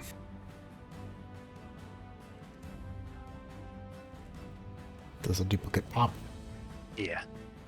Any hit will take him out. Okay, yeah. Jump one of the arrows, boom, hits a Casey. There's 3 Caseys. All of the Caseys look over at where the other duplicate was, Look back at the one. Shouldn't have done that. Up on the northern side, and their kobold knocks an arrow, fires at Shalati. Ooh, that'll probably hit. Yep, I'll hit. You're looking at 13 points of piercing damage. Yep. On the southern Another side. arrow, another shoulder. On the southern side, another kobold knocks an arrow, aims, squints a little bit of a tongue sticking out of the corner of his mouth, fires a peach. It's a 13 hit Peach's armor class. Oh, no. Thank you. Oh, sorry, not a 13. Not even close. Yeah, it definitely misses you. It hits the stone. Ding, ding, ding. It skips off. Okay.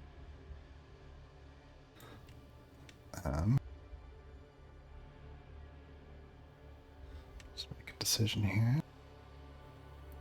Oh, yeah, the kobold there ducks away from, or takes the bite from Poppy. Salinger, you didn't hit him, right? Yeah, no, that kobold is going to try to take a stab at Poppy with his knife. That is going to be, does a 13 hit Poppy's armor class. No. Yeah, it takes a swipe at Poppy. How does she get out of the way? She ducks under it, sliding and whipping up with her tail, just deflecting his wrist just slightly. Casey, you're up. Yeah, the three remaining Caseys look up at the kobold that shot one of them. Still shaking their head no. All of them lift up their fingers. Snap once, other hand, snaps again. And then two orbs of energy appear in each hand of the three Caseys, undulating between different fire and lightning and weird green substance. Caseys raise their eyebrow and cock their head. Say, yeah, this one. And the orbs stop shifting and turn into this kind of ball of energy that's just making a loud noise in his hand. And all three of them lean back and throw once, and then again at the one that fired, and then the one that's further away. If I can reach him, I think I can reach him.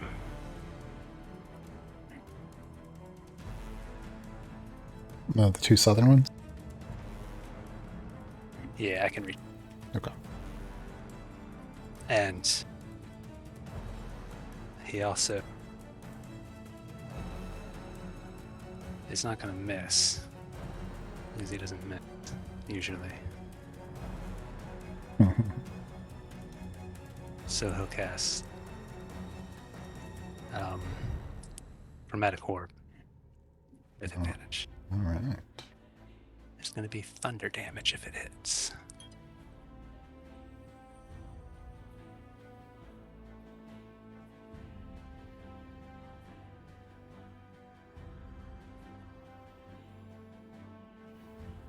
And I think I'm gonna...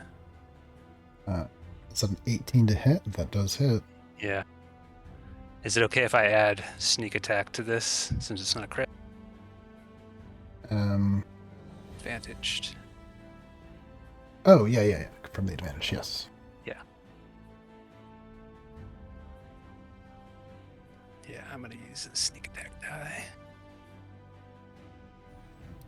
Yeah, you can call it after. You just can't double it on the case of a hit crit unless you Yes, call it. that's what I thought, yeah. So that's for the one that shot at the KC. Okay, what's your total damage? Is that 15? 15 thunder damage. All right, tell me a story. Yeah. So this ball of noise flies out of all the Casey's hands, but only one of them actually does anything to this creature. The other ones, when they throw, nothing comes out of their hand. This when it strikes it, you just hear this loud. And as the smoke clears, there's just not a kobold there anymore. And then a moment later, the second ball that was flying at this one down here strikes. I'm going to roll for that now.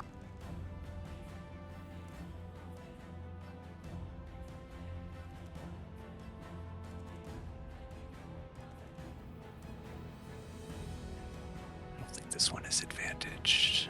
Next attack roll, yeah. So this one's not advantaged. But it is a nat Shit, 20. nice. Tell me a story. Yeah, and so as the dust is settling on that one, there's a second, even louder boom from further down the chasm as this just dust. You just see dust there. If you didn't see it hit, you wouldn't even know a kobold was there, and like dust kind of falls from the ceiling and anything like that. And the three Caseys, only one of them actually speaks, but they say, "Shouldn't have done that." And then he turns and looks at the further one down. Yeah.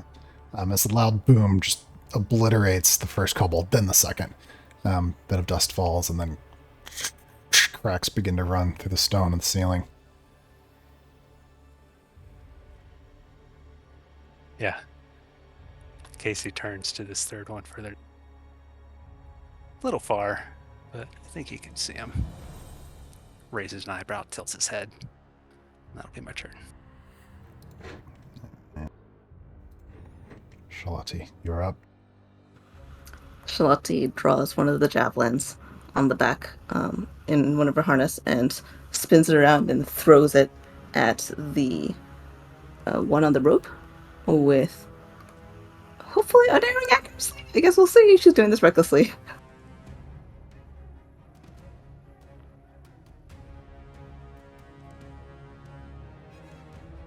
Come on. Oh no. Oh, You have an Peach inspiration? sees it go down and get the bardic inspiration. Add a d6. Doesn't do much. Can I? So bardic inspiration. Oh, yeah. Do you have something to make it as a reaction and not your bonus action? Oh no, I don't. Yeah, you have to do that on your turn. Thank you. But you could Yep. give your actual inspiration. You guys do. Oh, I'll do that. Yeah. Okay, Peach will thank you. share her inspiration merit badge style. Nice. So that would be a 16. That hits. Sorry. I actually had also meant to say she's going to use her sneak attack if that hits. But That's fine. It only matters if you get a critical, whether or not you call it ahead of Okay. time or not.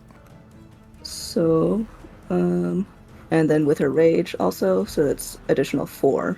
So it's 10 piercing damage. Tell me a story, please. So the javelin, she hurls it and it goes hurtling like through its head. As it opens its mouth to squawk, it topples backward, falling bonelessly into the chasm. She doesn't even wait to see if it hits. She instead moves south toward the this kobold right here, and looms over it, I think. And that will be it for me because I don't have any other thing to do. Oh no, actually, she takes a breath and seems to set herself, and she's gonna use second wind, All right. and that will actually be it for me. Okay, sounds good. yes, intimidating Shalati. Remember, you get the healing bonus for second one. Yeah, the kobold there, just beneath you. Let me go back and read Enthrall real quick.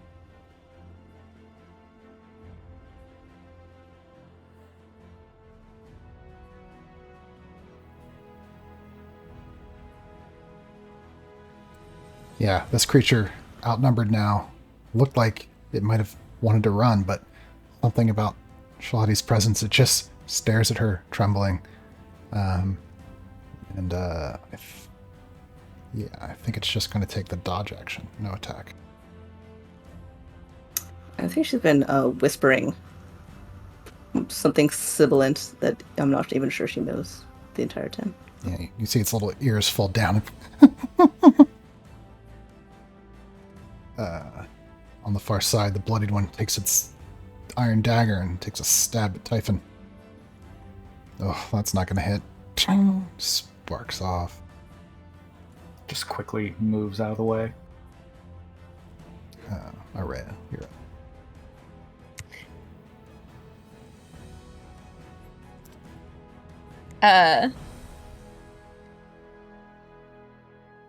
The two that are here are well in hand. Your friends seem to be in good shape for the most part, but Poppy is bloodied. You can see blood dripping down on the ground. And Sal's right there. Okay. Well, then I'm going to make this my choice. I'm going to walk over towards Poppy. Just so I'm close by, just in case, but using a bit of magic, I'm going to cast... Hold on, I had it pulled up already. No, I had Healing Word pulled up because I'm that kind of person. She's going to, with a wide sweep of her arms at the two farthest kobolds in the corners of the cavern that she can see. So these two up at the top. With twinned spell, cast Guiding Bolt.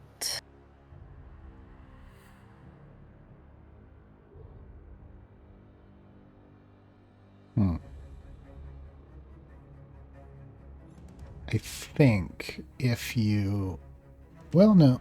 I think if you... Yeah, if you make a ranged attack within melee range of a creature, you would have disadvantage.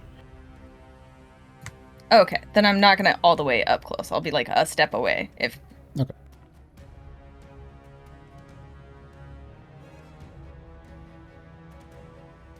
You're still right. So, yeah, a ranged attack spell. So does a 17 hit the pair of them? 17 definitely hits. I have to... Hold on, I have to roll it twice. And then a 19. Alright, both of those hit. So I've got a reaction to add to this whenever we get to damage. Okay. So 13 radiant damage and 14 radiant damage to each one left. Tell me 2 stories, please. Yeah! Like, just over her injured dinosaur friend, she spots 2 far distant kobolds, and fearing that they might do some sort of ranged attack, she flings and shouts a word, and from her hand is a streaking light, sparkling gold with the power of her faith as it streaks towards each of them, lighting them up that maybe perhaps if you don't have dark vision, you hadn't seen them, and strikes both, and they fall with a sparkling trail off into the chasm. I love my light magic powers! You see them tumble down into the deep. How does Salinger react? Yeah.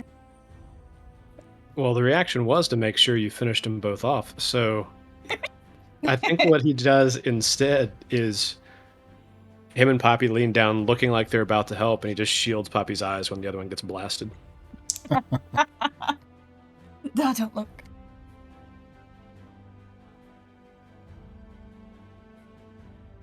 Casey seeing this. All 3 Caseys seeing this. Araya, was that... Those 2? 2 spell. Well, Yeah, there's great. so many of you.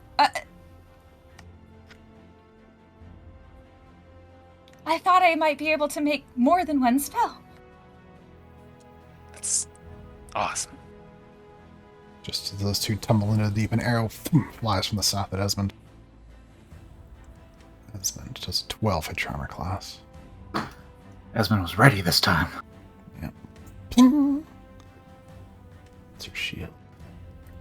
Peach Pine, it's your turn.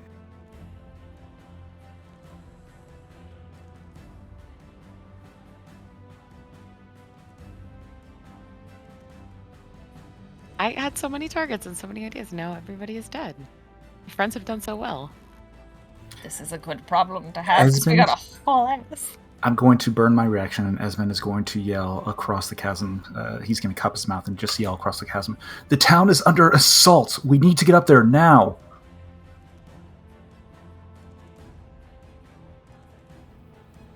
Excellent.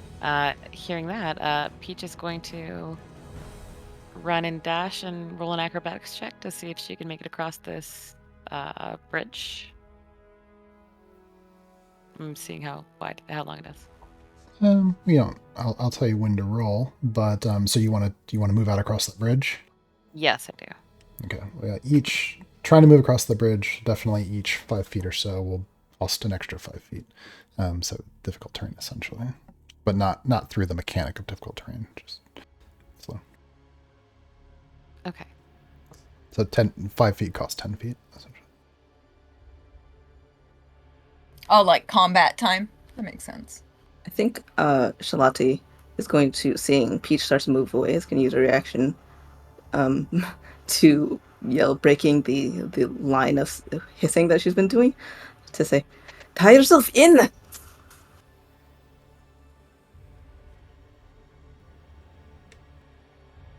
Peach nods, but doesn't use her reaction. I'm just checking some numbers. Sure. Okay, speed.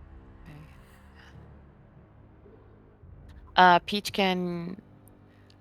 Okay, so if... How'd you tie herself in? She does have rope. Is this a rope bridge? These are the ropes we left behind. Yeah, and so just a rope that's stretched across, held by a grappling hook that's tied in. Single rope, okay. Now you guys did bring up the harnesses. They're all kind of on your side because that was the last side that you're on. It does take a full action to get into the harness, though. If you want to use it, you can also just tight rope it up. I think Peach is just gonna go for it. She's got a lot of experience dodging around these days. She's light on her feet, and I think that hearing the town's in danger, she would attempt to go for it using cunning action to get extra speed and attempt to make the distance. All right, we'll move the distance that you would like to. She should be able to make it all the way if she uses cunning action, and also. Okay, what's your total potential movement with cunning action? 60. Well, definitely won't get you, because 60 feet would get you 30 feet. Oh no, I'm saying I'm taking that. I'm taking it into account already. Oh, I see. It's double moving, and then yeah, I was already. Okay, so you were at 120. Cut in half is 60. Okay, yes. It gets you most of the way. Okay, yeah, she'll do that. Yeah, and wait, I wanted to check something real quick.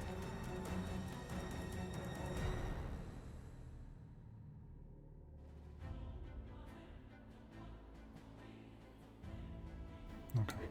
Despite Shalati's warnings, Peach dashes out deftly across the room. Yeah. Okay. Yeah. Peach has a backup plan. She's good. I'm good to go. So if Peach manages to safely get to that position, she will hold there briefly, maybe catching her breath or catching her balance. But she will grip the rope, or sit on it even if she has to. She's not going to be balancing there on tight rope for 6 seconds. Sounds good. And your turn. Boy. Esmond is going to pull his wand out and dash 10 feet to the south.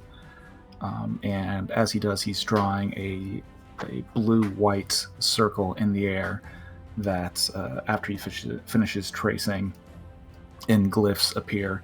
They all kind of coalesce and join into a single point, becoming an icicle almost, that he pulls back and flings forward out to the kobold in the distance that's been taking pot shots at him, casting Ice Knife at first level. All right. Get a roll.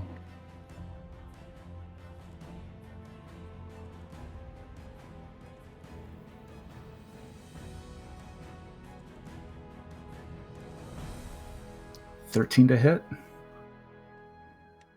A 13. So close. Sail. It's going to sail right by.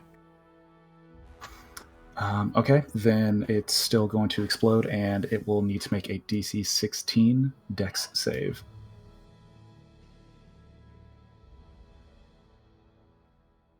Interesting. All right, Dex save coming up. Ooh, that's a fail.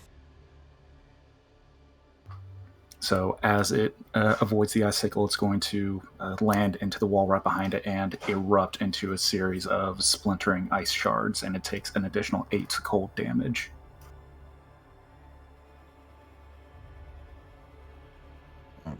Blood splatters out on the rocks. It's hurt bad.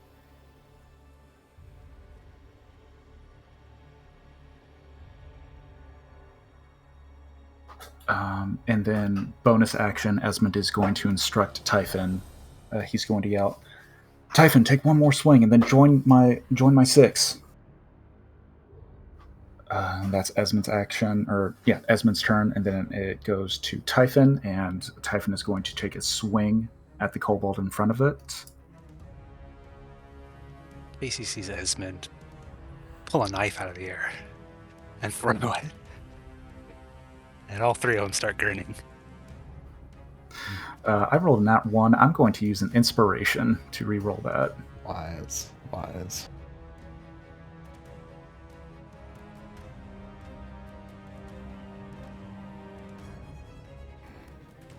For a 20 to hit. Much better. So that'll be 8 force damage plus bloody. Let me start. Typhon, hearing those orders, jets the fans whirring loudly, ducks quickly, and brings the hammer to the underside of the kobold, knocking it chin up and sending it, launching it 10 feet into the air off the bridge before running back to stand behind Esmond. Yeah. Seeing a kobold lay dead. Another one smashed and sent off the side. That kobold, eyes go wide. It spins around. Sees Peach on the rope. Looks down farther. Sees all the people on the other side. Roll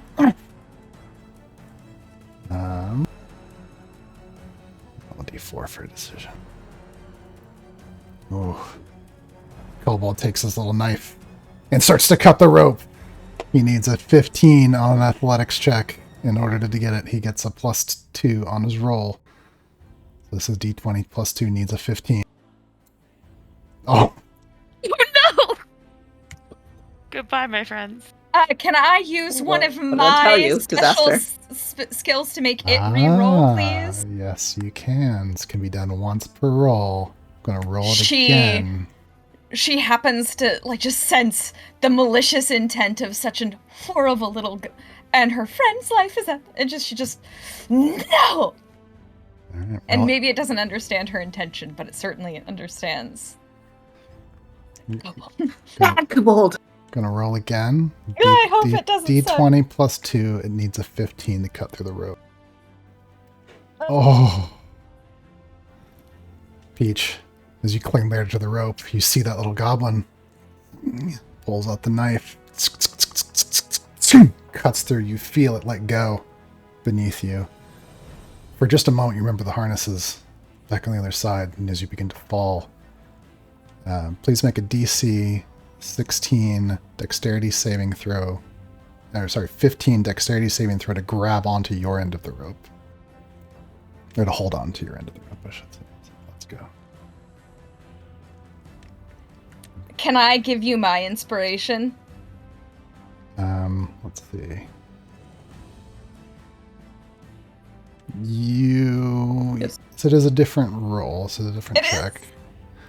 is? Yeah. But I could, using my merit badge, I'm gonna give her the inspiration we just earned, because she used hers for giving you. I was gonna say, but I could spend it instead if you prefer.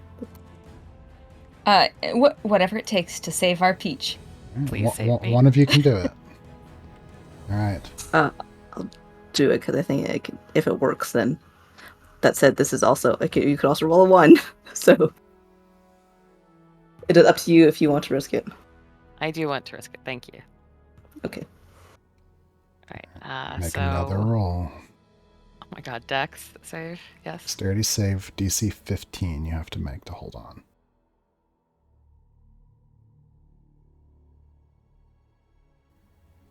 That is a 14 plus 1 for a 15. So you manage, as it lets go beneath you, you grab onto that side of the rope. The rope swings you in, heading straight for the rock face below. Anything you can do as a reaction in that moment as you're swinging in? You don't have Misty Can Step, I use? do you? Peach is gonna try to use Misty Step. It's a bonus action. Can I Misty Step? Where do you want to Misty Step to? Where Ez is. So I'm hoping as she's falling, she can kind of feel. Peach feels the rope in her hand, and she manages to grab it. This anchors her well enough that maybe she. So Misty Step is typically a bonus action. Action.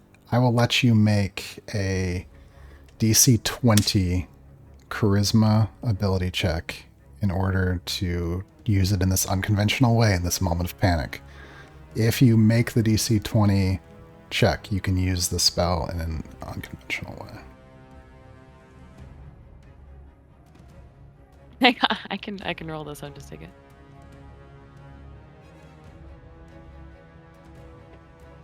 Ooh, 25. All right, in a moment of pure instinct, what's your Misty Step look like?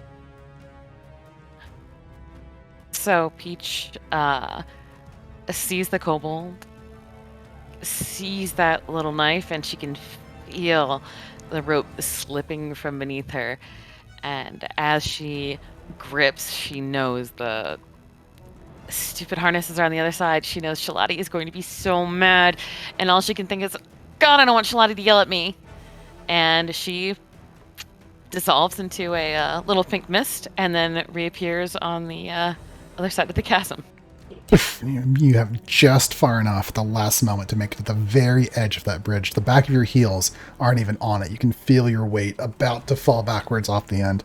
You see the little kobold's eyes go wide.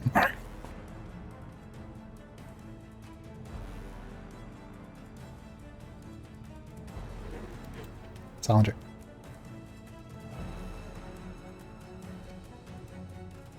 I think Sal's frozen for a moment for the first bit of his action. Then Poppy jumps on his shoulders and he just instinctively casts a healing spell on her while he continues to stare at the void where he thought Peach was about to fall forever. All right. So I'm going to cast Archaic Cure on Poppy and just lose my movement in my bonus action.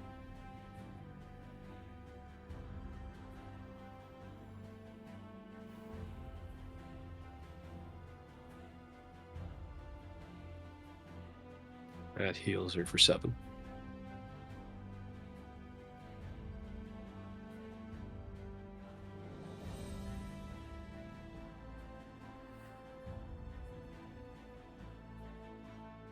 Okay, yeah. Poppy's looking better. Not as much blood flowing down. That kobold goes immediate laughter. He sees that glow of magic from you. Whips his eyes towards you, glances at the others. He is actually going to disengage. And he's going to try to scurry down off the side of that cliff. Do you have anything to stop him? He has disengaged.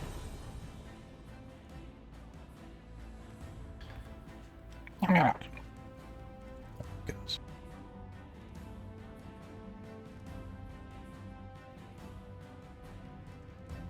Casey, you're up. One kobold on your side remains, eyes wide, staring at Shalati.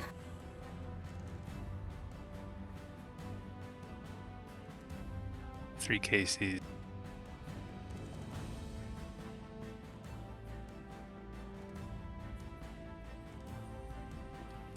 line up.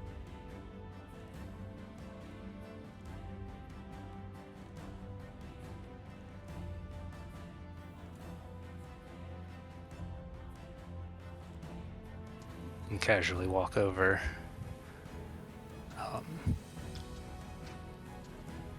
And he tries to kick the kobold off the edge. Ooh. Alright, make an opposed athletics check.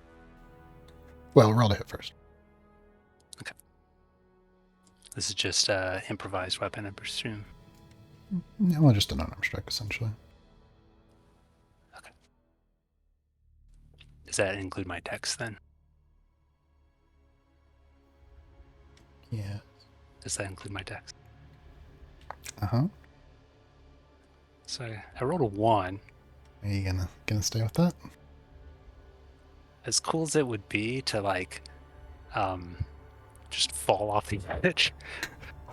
The one kobold that's like a judo expert. Yeah, I'm gonna use my cunning recovery. Nice. That is. That'll be a. Did you say just straight or plus dex? Well, you're just making an unarmed attack right now. Oh, this would actually be add strength unless you have something that.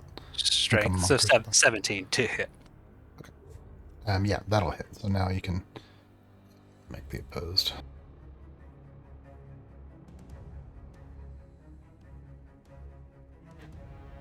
Ooh, it's a win for you. You can move him 5 feet. Yeah. So as Casey's walk over, Shalati, you can feel the heat emanating off of him. The one right in front of you is not as hot as the one in the middle, but they'll walk over and kind of slightly stumble before lifting a foot up and just putting it on the side of that kobold and just shoving it right off the edge of the cliff. And then the Caseys look up at the one that's across the way that Esmond threw a knife at. He points at it and yells out in Ignan to that one. Something along the lines of,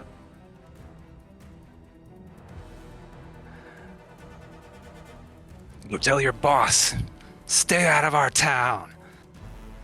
But to everyone around, it just sounds like rumbling and volcanic things. Do you still have the mind link up, so maybe we hear your thoughts? I do, yeah. So you understand it, but you still hear him speaking aloud in Ignan. That's Duolingo. Yeah. I like this Duolingo. Better than Bird. And then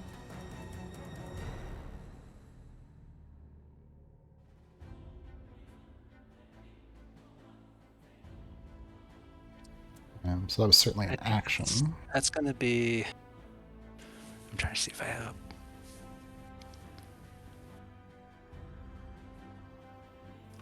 Yeah.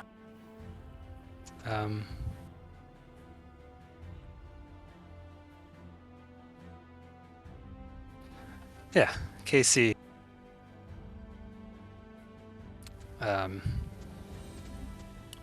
After yelling out like that, Casey brings a hand up and snaps his fingers, and an orb appears in his hand, kind of spinning and through all the different elements. And he stares across the way to Peach and the kobold that just tried to kill Peach.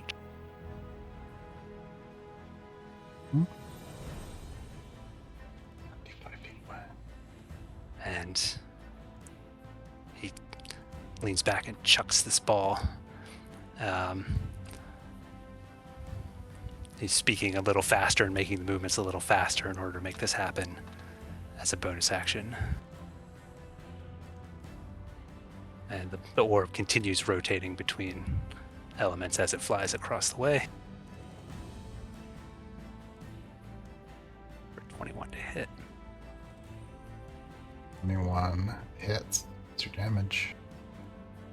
This is 12 total damage. Tell me a story. 1 second, let me pull up. I now have my element chart. Hang on.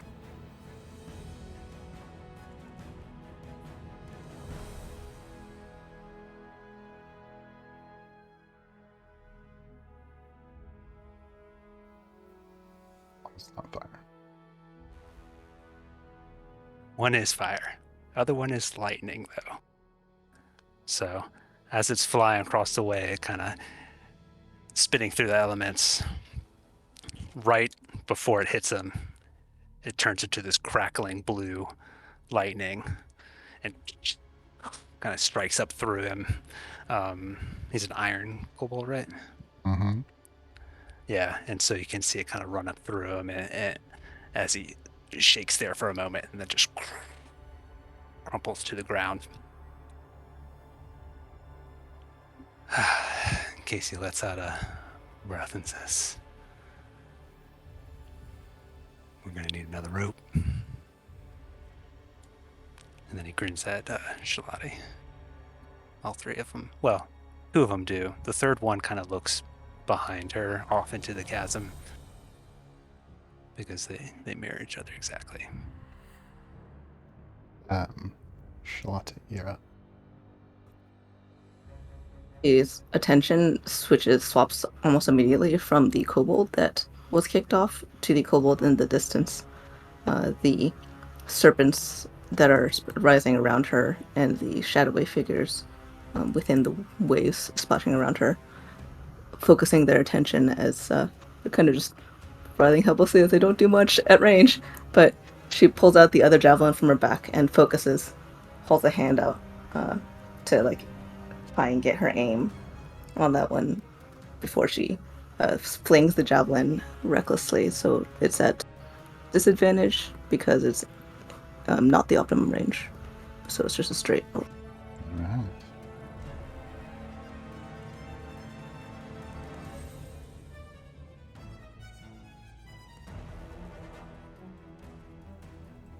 Alright. And the javelin goes blue, blue. Ping, hits the rocks. Tick, tick, tick, tick, tick, tick.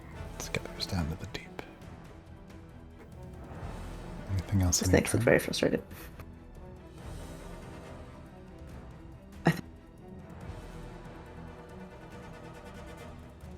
And that will be it otherwise. Araya, you're up. Almost all the enemies here before you're defeated, but you can hear that you have maybe a minute before more of them are coming up from the tunnels behind you. They've been slowed down, but they're on their way.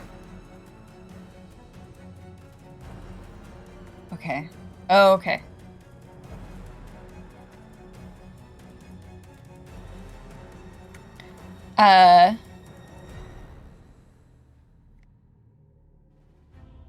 Debating using this spell. No, because I'll have to use concentration to cross the thingy. Okay.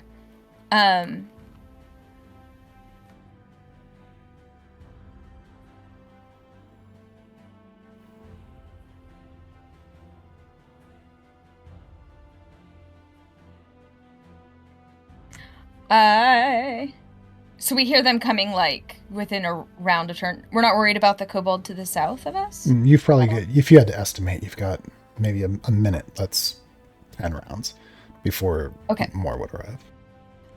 Ideally, I would just like to cast guidance on Shalati, who's trying to throw the thingy. I don't have a means of throwing that better than you do. And spend a little moment to heal our little pet. I don't think guidance will affect an attack roll. Oh, I can then bless her, which will. Yep, you could do that. Oh, well, she can't say anything, so. I'm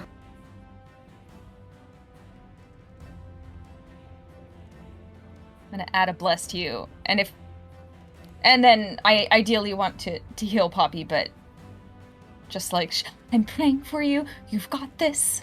Hold on, let's be careful here. So if you cast Bless, you will not be able to cast another spell that's not a cantrip on this turn, so you will not be able to help Poppy. If you do That's bless, you pick multiple targets. Ooh. How many people? 3 creatures. Well, Shalati and oh, Peach is not close. Okay. Are Casey and Sal and Shalati then? Okay. And I'll put a little pink thing on you guys. Oh, you're blessing Casey, you said? Mm-hmm. Roll, Casey, roll a D6. Rolled a hit. I am being targeted. Roll to see which one of you gets Oh, blessed. sorry, yeah, roll your D10. It's of my choice. And I have like a little mind link with him. Okay, that's I fair. don't have to That's touch fair. him. That's fair. That's fair. I don't have to touch him. You feel a warmth emanating from your thoughts.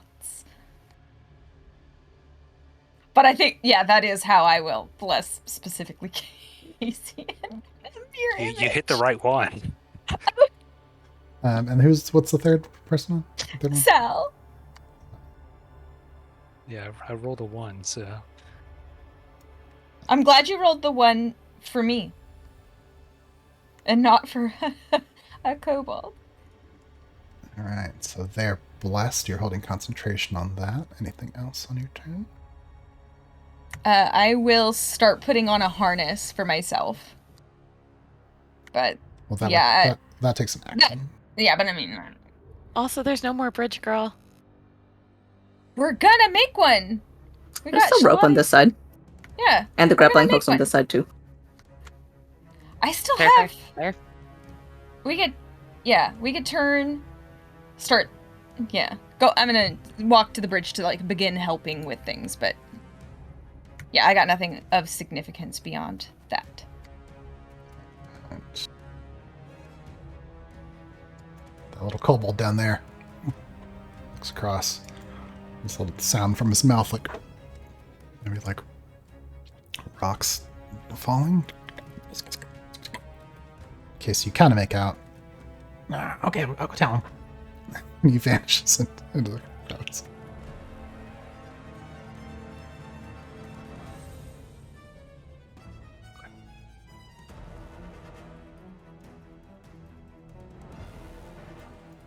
All right, we're out of combat now for the moment. All the enemy, no visible present enemies. What do you guys do? You know you've got about a minute before more kobolds arrive or something. I'm gonna heal the baby puppy. Casey immediately goes over to the tunnel entrance and starts moving his hand around and gathers all the loose dirt and stone in the area to try and block up that passageway. Okay, so you create some difficult terrain there. Shalati pulls out another pouch from her pouch and says, catch, and is going to toss it to Casey. He catches it and opens it. Inside is a bunch of caltrops. Yeah, he catches it and says, And yeah, I'm gonna... I have one more if needed. But as she's saying that, she's also pulling up the rope on this end. Yeah, so he'll try to make the blockage further in and then spread the caltrops at the very opening there.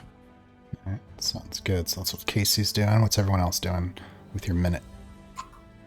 Esmond is going to run up to the bridge and stand beside Peach. Just place a reassuring hand on her shoulder. Are you okay? She visibly winces as you've managed to knock the arrow that's in her shoulder. Okay. Yeah, no, I'm fine. Okay, great. And he's going to yell across, when you gather enough rope, throw it back over here. Me and my Tom can try and set up another bridge situation. We can unravel one of our harnesses to make some extra rope. Also, I think we'd strung 2 ropes across because we were sort of doing like a bridge walk thing. Oh, okay. Yeah, I thought there was only one left though. Yev said one was cut. Well, Oh, Did we did only I? have one Okay. rope I'm left No, when no. we came back just now? You've Well, got we the other rope. It's we just all the way on that side. It just wasn't strung across. All right, we've got the rope. We need to tie the rope and throw the rope. Yes. Sal's gonna bump that drift s- globe up into the air right into the middle of the chasm and have it cast daylight and say, well, if they already know we're here, we need to see them coming, as he helps with the ropes. All right, yeah. Warm light spreads out. Long chasm. Peach is a few steps away from Esme Automaton, and she kind of just looks and, I don't want to be in the way, but can I help you and your helper? As soon as we can get that rope from them from the other side, then we're going to have to tie it off so that they can securely walk over quickly, and then we're going to have to cut it off immediately to keep these things from crossing over. Got it.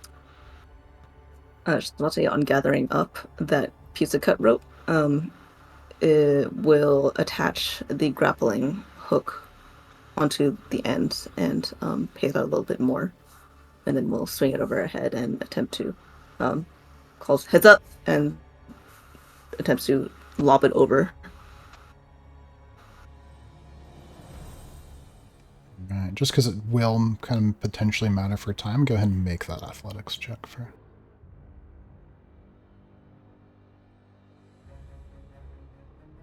Oh, if it's a check, I can give you some guidance too. You are right there. I'm right here. Oh, this is different. There is singing involved. It's awkward chanting. Esmond is going to hold a spell, waiting for this thing. That was a 23. Oh yeah, well that makes it. Your many games of spin turf paid off. Okay, if the grappling hook makes it over successfully, then Esmond is going to, with Peach's assistance, or Typhon, whoever, try and secure it as tightly as possible for the remainder of the group to successfully cross over. All right, so Peach is assisting, but she lets Ez do the actual knot tying and securing. okay, yeah. So the two of you are working to do that. Let's see.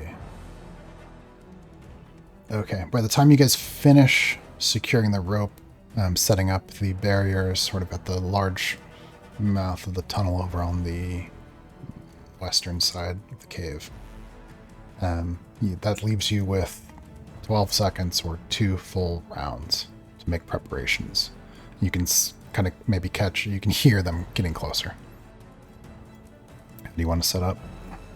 What do you want to I do? can make a very convincing illusion that'll possibly just stop them.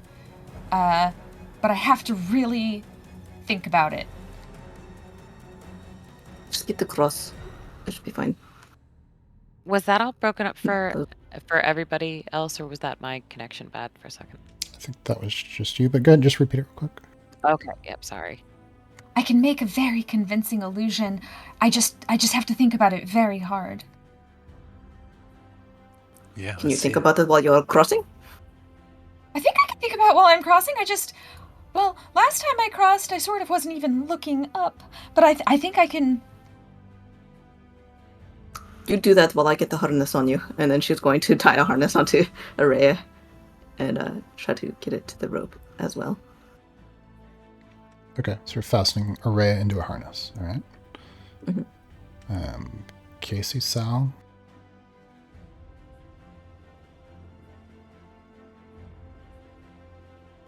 We should keep an eye on the tunnel, make sure they cross safely. Nothing gets past us, right, Casey?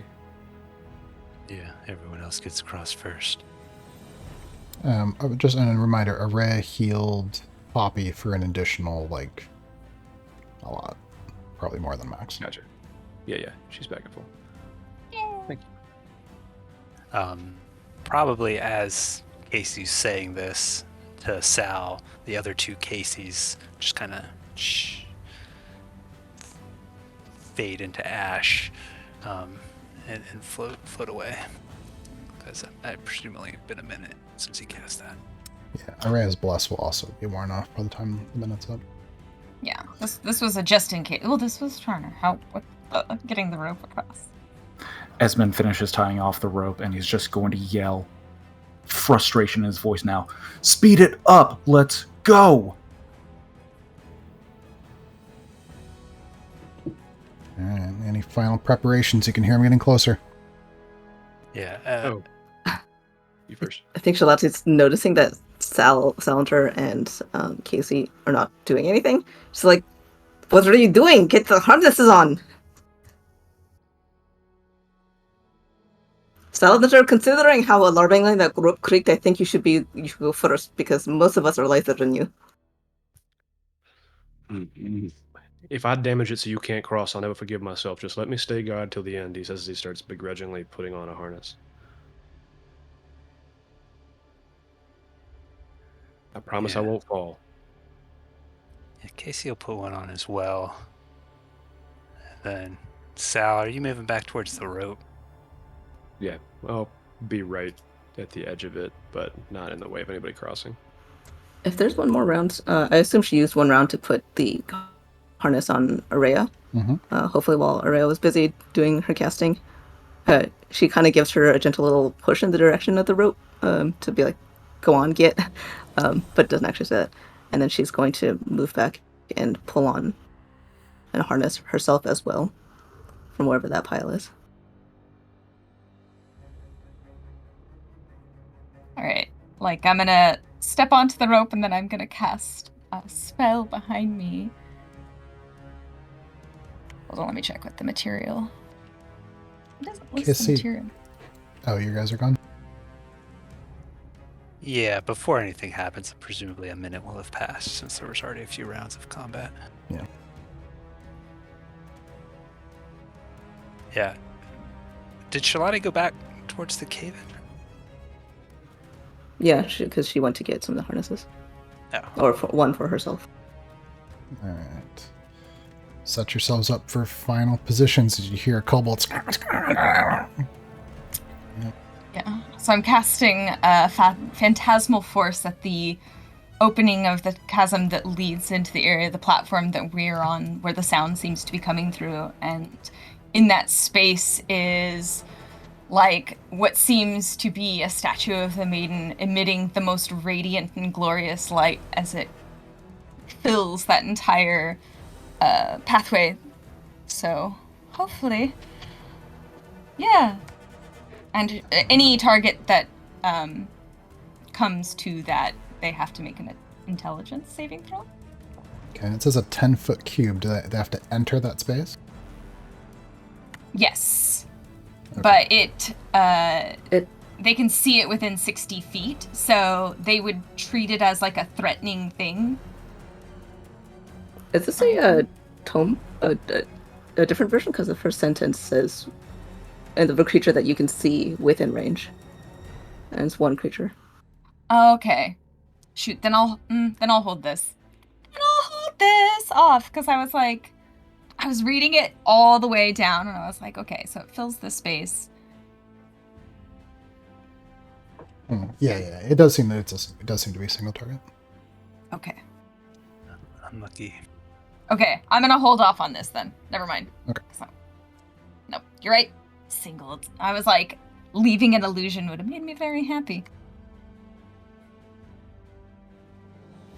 Do have one more thing I have to do. Sal flexes the gauntlet hand and makes a long sword appear as the creatures start approaching. Look like. It forms out of this mist-like water vapor kind of swirling into existence. First forming just the general shape, then a pommel below his hand that's rounded, very spherical. You can see little engravings appearing in that. Then the blade solidifies, and it has the same kind of rippling, almost Damascus steel pattern that's on the gauntlet itself. And it's a Roman-shaped blade, like a short sword, but the length of a long sword.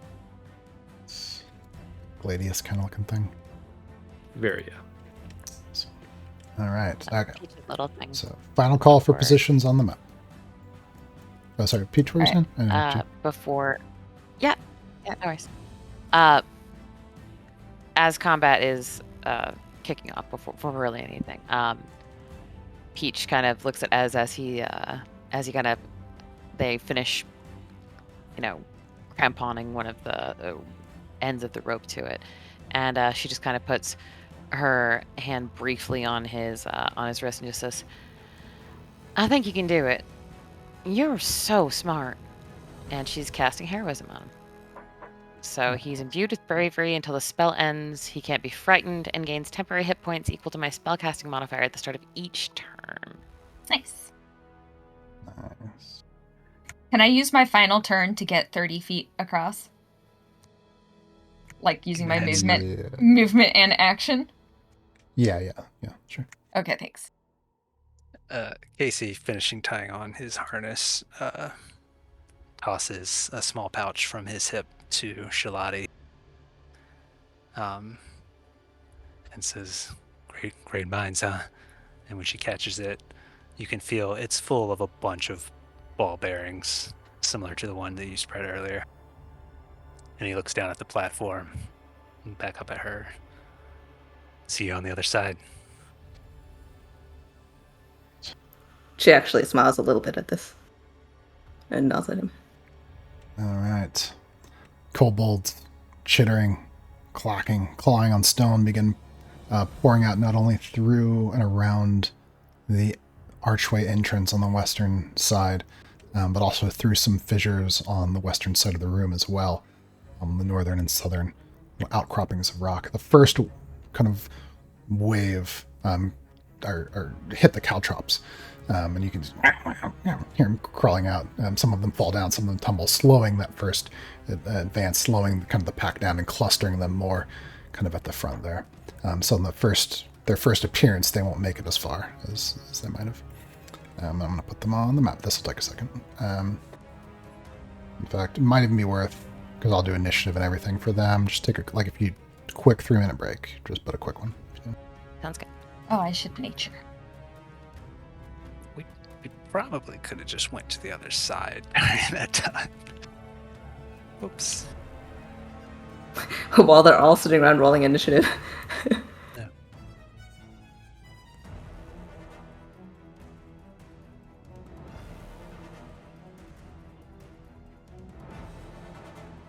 I mean, it also takes like a turn to put on the harnesses, so... And I don't know that we can all cross at the same time. What's the damage on Caltrop? I think it's just It's one. 1d4. Or 1d4. Oh, is there just one?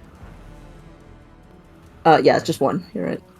DC 15 dexterity saving throw or stop moving this turn and take 1 piercing damage. Taking this damage reduces the creature's walking speed by 10 feet until the creature regains at least 1 hit point. If they move at half speed, they don't need a nickel save.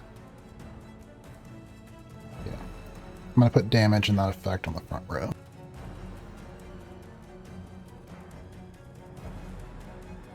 Dang it, I was hoping Phantasmal Force I could...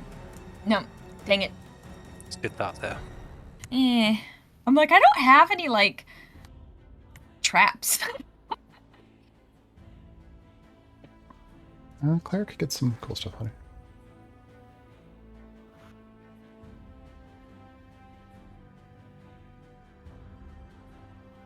I have some great shields to, like, protect.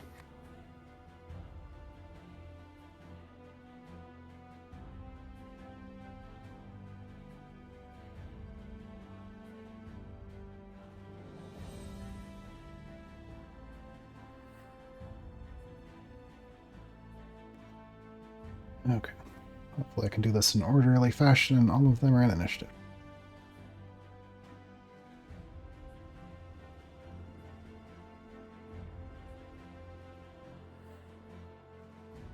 Oh my god.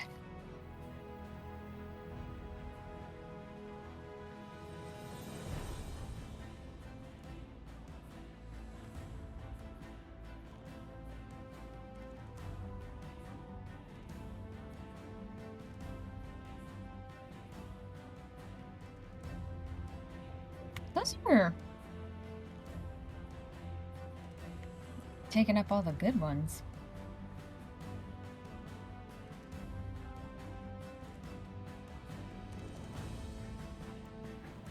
Okay. And then all of you roll initiative again. Well, unless you just rolled it since we started this new thing.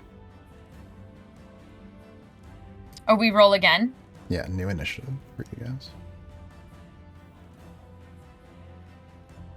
I'm never going to have as good of initiative as I had just before. Oh, Sal, we have identical initiatives. Same time. I feel like this is actually working out quite well for Salatis. Because the first time she really wanted to go first to get attention, and this time she really wants to go last so she can stay behind. Nice. Meanwhile, Sal and I coordinate via Casey Mind Link. So you know, Although I guess that would have been nice. you to have a go bless. first so I can You get gotta use rage it. up, but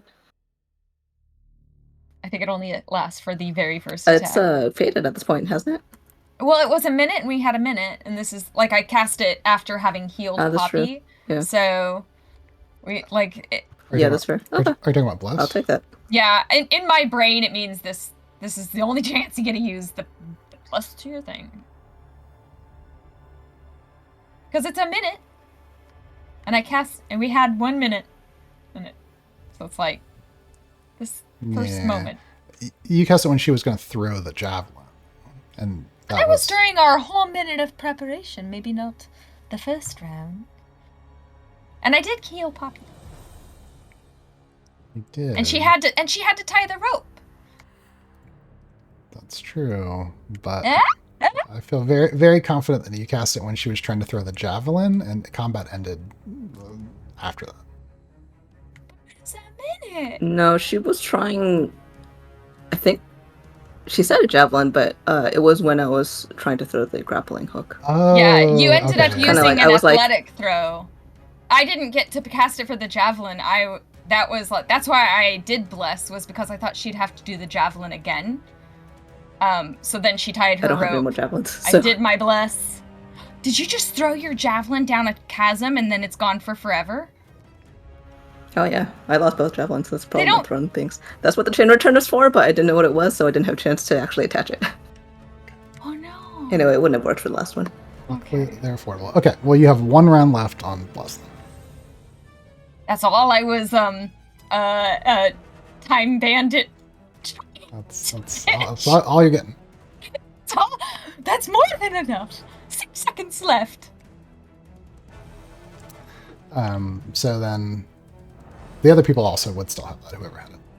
It was Shalati, Sal, and Casey, since they were the only friends on this side. I would have given it to Poppy, but I didn't have another. Okay, sounds good. I gave Poppy behind the ear scritches. Right. Okay. Kobolds come spilling through the doorway. Some of them stopped by the caltrops, stumbling. One of them falls down. More emerge on the northern and southern sides on the rocks. You're well prepared, but there are a lot of them, more than there were before. Casey, you're up. Hang on, I didn't re-roll initiative. 2 seconds. Oh, okay. You're gonna get an Oh, 11.14 like initiative. us. No, it's going to be even better than last initiative. I got a I natural think you 1 cursed on Esmond by initiative. saying that. Of all things to get a natural 1 on, your initiative is not a terrible thing. Is that? Oh, and you didn't yeah, select your that's right. person. Did you? Select my person? Yeah. Yeah. Oh, No, that's good. Is that staying? You could use inspiration or something. Are there consequences for a nat 1 initiative? You'll be considered like you've stumbled, and you'll be surprised until your turn. So attacks against you in that first round might have an advantage. Can I be surprised though? Because we're prepping for. I'll just reroll. Stub your toe. Fine. Esmond uses a spark. Christ. You just had a really good shower thought, and you're like, wait a minute. If I rewire, There. Great. I re-rolled it. I'm at 15. Awesome. it's better. I rolled mine as well. Hey, I should take every opportunity I have to burn through all your stuff. Yeah, so no breaks. We have a lot of stuff. Oh, I have to mark the one I spent to make the thing reroll that unsuccessfully. And Chris, just so you're aware, Esmond, as part of the preparation process, would have instructed Typhon to hold down the rope on our end of the bridge. So in case anything happens, Typhon already has a grip on it. Okay, sounds good. And just as a note, because you guys were literally waiting for these things to run up, so like if there was like for example in Shalati's case, it's totally reasonable that you could rage like right as they're, because you know that they're coming. So if you guys something like that you wanted to do, that's fine. Oh yeah, please, if we can. Okay. Little Super Saiyan action. All right, up on the northern side, from the darkness, the first arrow of what will be many flies. This one goes at Casey. Does a 13 hit your armor class. Does not. One of them limps forward with a little looks like a rock hammer in hand. It's going to take an attack. Shalat. 13. That's not gonna hit. It leaps at you, takes a swing. Another one joins the first. Attacking Shalat. Oh, this one rolls a 1. What do you do? She backhands it almost contemptuously with the flat of the blades and sending it back somewhere else. Yeah, flies to the side, hits the ground over here. Currently prone.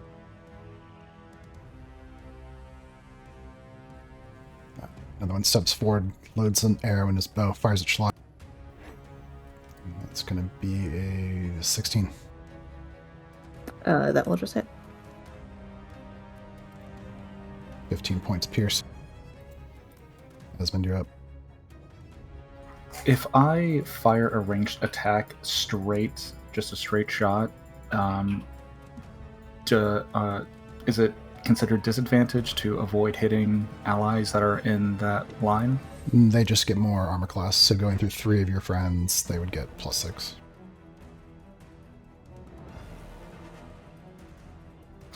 I have nothing else to do right now. I'm going to roll a d20 real fast.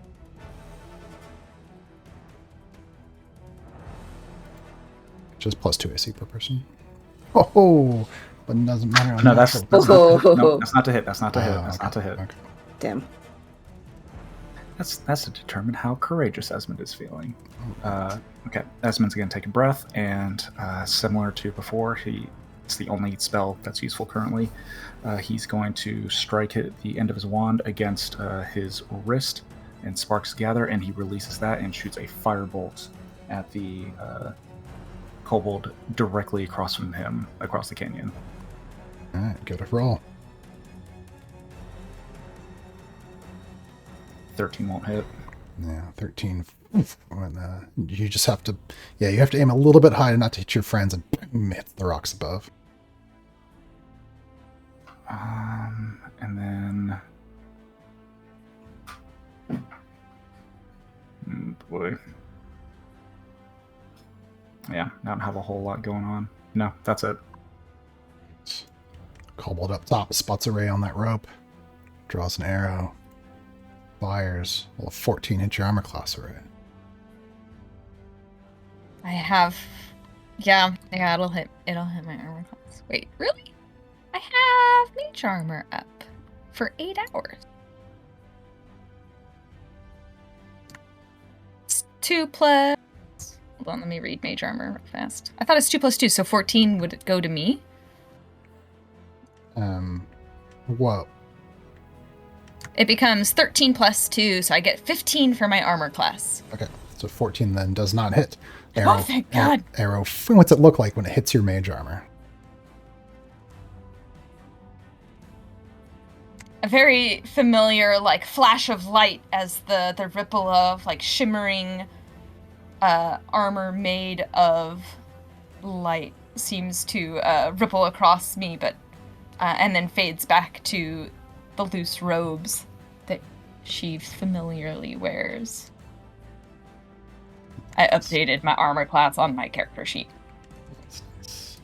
Shalati, another arrow hits you, 14 piercing damage.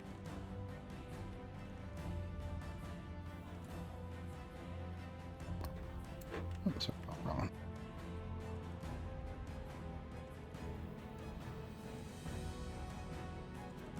The kobold comes running and leaps at you, Shalati. 19 to hit. I say will hit. 15 bludgeoning damage. Okay. This one cracks her across the head, and she totally looks back, shifts her nose back into a place as it's bleeding and trickling down her face. You're bleeding? I am bloody. The kobold from the south fires at Poppy. Ooh, that's gonna miss. Hits the rocks nearby. Casey, you're up. Arrows flying in all directions. They're swarming over Shalati.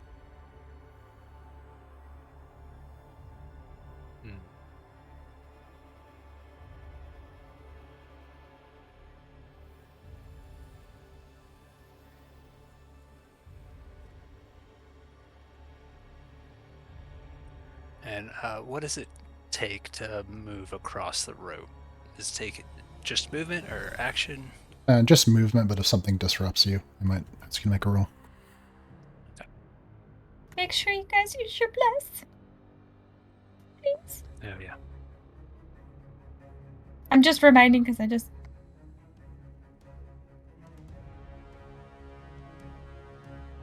Back, you can see blood trickling from Shalati.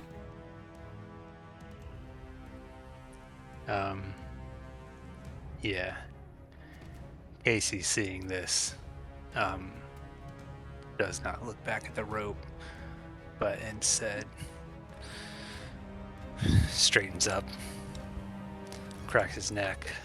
I'm going to use one conflagration point to regain a sorcery point. Mm-hmm. And then he snaps with both hands, and the orbs of rotating energy come out. And he's gonna cast Chaos Ball at two of these suckers. Oh.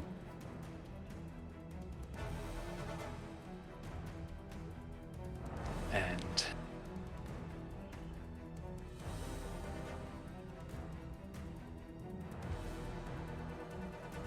he hasn't moved, so I want to move.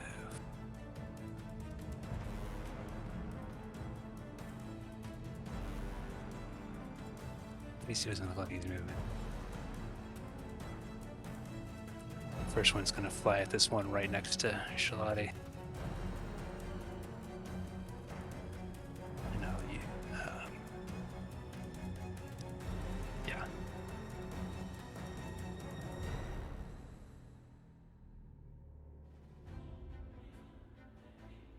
Much damage? So that is 12 thunder damage as this first one hits. Kind of the blue electricity courses through them, and then it jumps to the next one, having rolled 2 5s on my damage. It does rocket. Well, the first one dies. Yeah, he stiffens up as the blue electricity courses through them, falls over, and then it jumps over to the one right above him. Actually, it jumps to that one down there. Right. And so I'm going to roll to hit him. Not advantage, it was just the first one with advantage.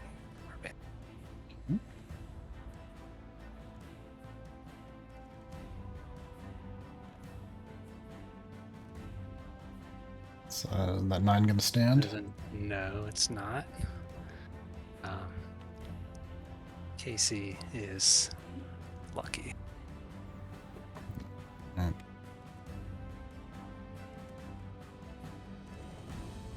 And I am blessed, right? Does that count for this? And you rolled a 1, so I totally blessed you. What? Is bless a D4? Yes. 13 gonna hit him? 13 misses, unfortunately. Second ball of energy flies at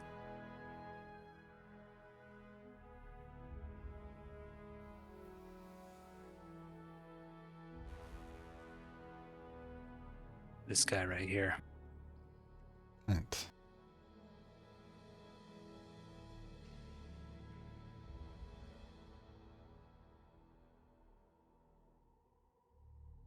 Plus blast.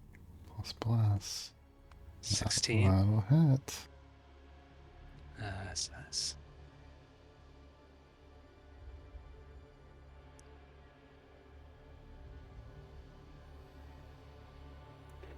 What's your damage?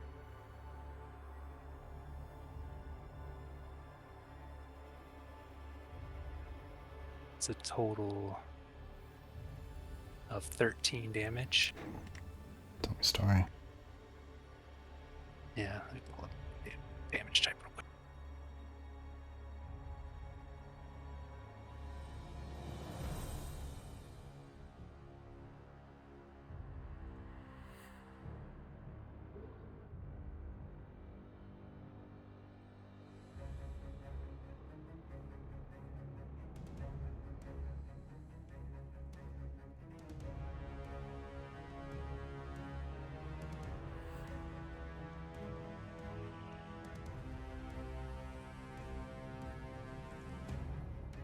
He's figuring that out. Salinger, does an 18 hit your armor class? An 18 would. Array, an arrow goes right past your head, missing, sailing off into the dark. Another arrow flies at Salinger. And if an 18 will hit you, it'll hit you. It does. It is Salinger. thunder damage, so. Alright, Salinger, you take 12 damage. And Casey, tell me a story on that. Kobold. Yeah, the second orb flies just past Shalati's shoulder. But this one's kind of louder and crackling as it hits him. It lets out this rumble right at the entrance of the cave there. And when the dust clears, he's just on the ground. Sure, you're up. Kobolds everywhere. Arrows flying. Sal looks at the arrow in his arm, looks back at the nearest kobold, and Shalati's right next to him, so she'll see something different than people normally see. That gust of wind behind him starts to build up, but Shalati's close enough that she makes out the faintest outline of armored figures that push him forward within that gust of wind. And he'll appear next to... I guess this is the one. No, I can just appear right next to these guys because I don't provoke opportunity attacks when I'm doing that. Alright. And he will take a swing at the one right below him. Okay.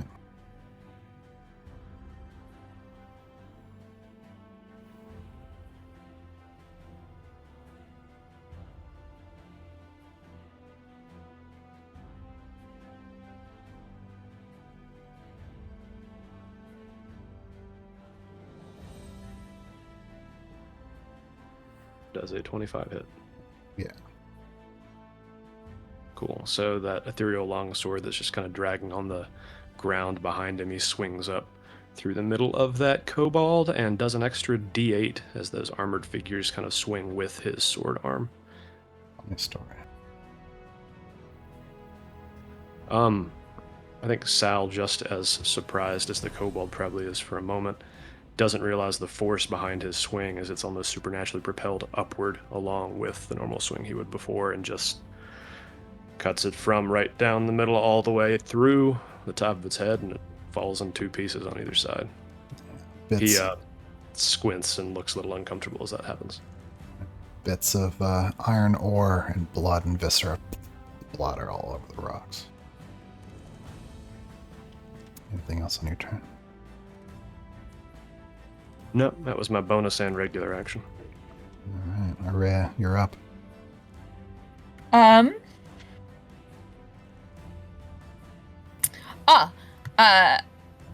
As a bonus action, I'm going to cast behind me, whispering a prayer of healing word towards Shalati. Cast it at a slightly higher level. Oh, but I gotta save the good. Okay, I'm just gonna cast it regular. Do we have an additional thing that we add, like our caster level? Yeah, so you add the total levels of all of your classes that can cast Healing Word as additional healing. So yeah, so additional 6, so that 7 becomes a 13. So Shalati's healed for 13. I'm gonna add that to the equation for that spell later, but not tonight. So she shoots just a whispered prayer to Shalati and uses both her movement and action to get 30 further feet. Yes. The Shalati wipes her nose again, and no more blood comes forth.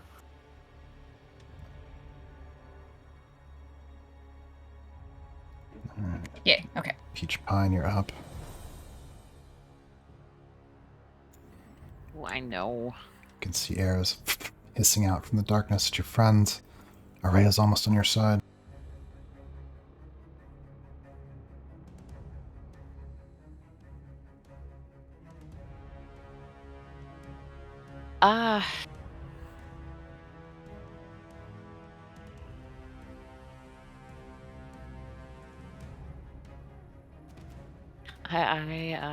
Peach is gonna hold her turn because Kate is out of inspiration.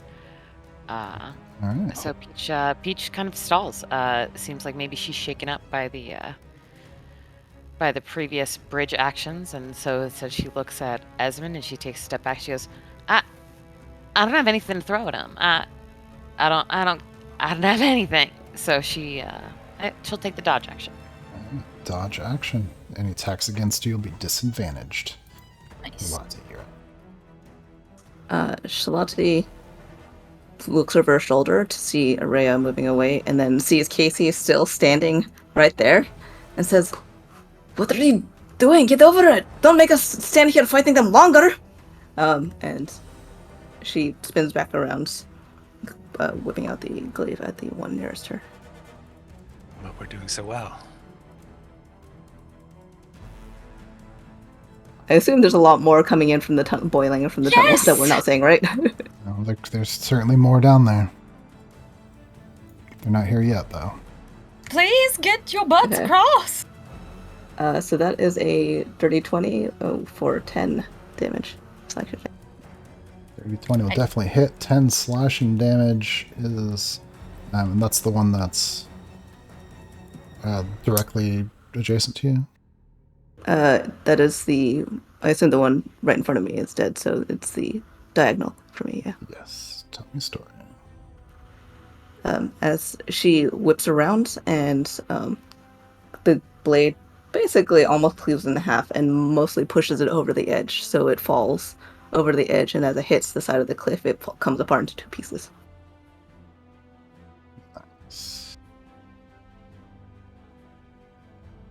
And then she is going to move south a little bit and will go here, I think. Actually, I think she's gonna stick herself right near there. Ooh, all right. The one behind you is still alive, just a reminder. Yeah. Well, the one you just moved to. Oh. Go ahead. Also, she is going to use a breath. Takes another deep breath, restores 1 use of second wind, and is going to basically use the breath to get a second wind. All right, there you go. Ooh, nice. Nice. Yeah, the one right there in front of you leaps up at you. This little axe. Oh, that's not going to hit you, though.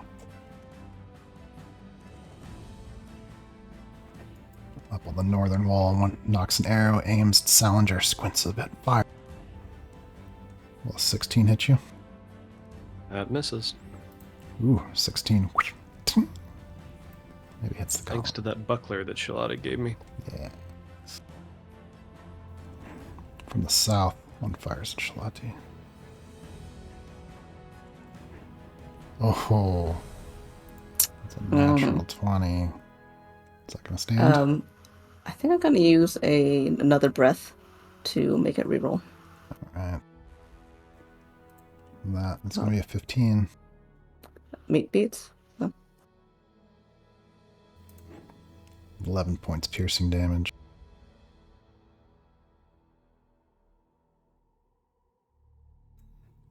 Another arrow from the dark at Salinger.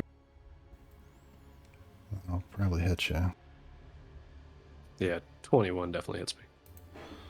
11 piercing damage, Salinger. And the one just east of Shalati gets up to his feet, tries to leap up on her back, stabbing with his little knife. It's going to be an 18.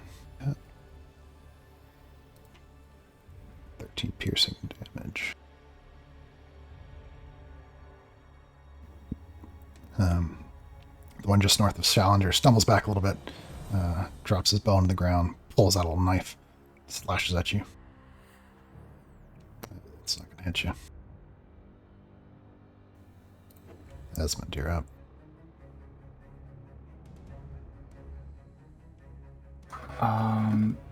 Same strategy as before. Different target this time. Let me see.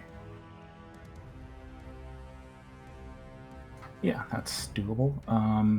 Let me roll d20 just a moment. Okay. Similar to before, Esmond's going to take the end of his end of his wand, strike it against his wrist, and sparks catch, and he flings them at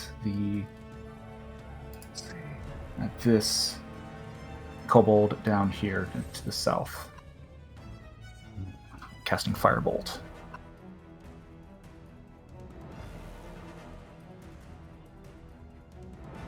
$16 to hit. 16 definitely hits.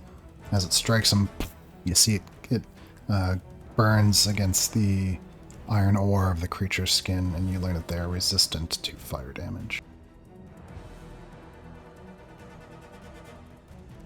That target isn't within 30 feet of Poppy, is it? No. No. Okay. I knew it was kind of close. Though still alive, it is bloody.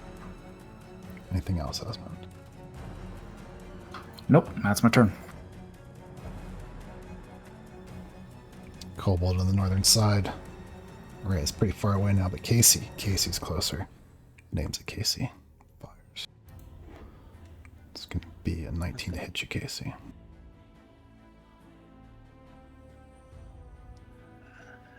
Casey, standing there grinning at his friends just laid waste to these people. And he just catches the slightest movement of wind as this arrow flies towards him, and he throws his arm up, and a wall of flame kind of erupts as he moves his arm, creating a shield that the arrow hits and just burns completely, and ashes fall into him, into the ground. In the south, Kobold takes aim, and Poppy looks exposed. Well, 15 hit Poppy.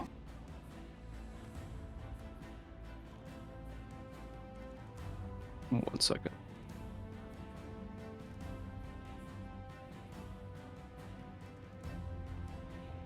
No, misses by 2. Ooh, as the arrow flies in, how'd she get out of the way? I'm gonna say this time it was going down towards her legs. You see her do that jumping inverted spin with her tail that she did when she attacked my shield when we first fought, and then lands back on all fours, crouching. Nice. Casey, you're up. Yeah, the flaming shield kind of dissipates in that moment, and he looks over the scene, looks back, sees Arrayas pretty far down, and starts to run towards the rope. Just as he gets to the edge, he turns back.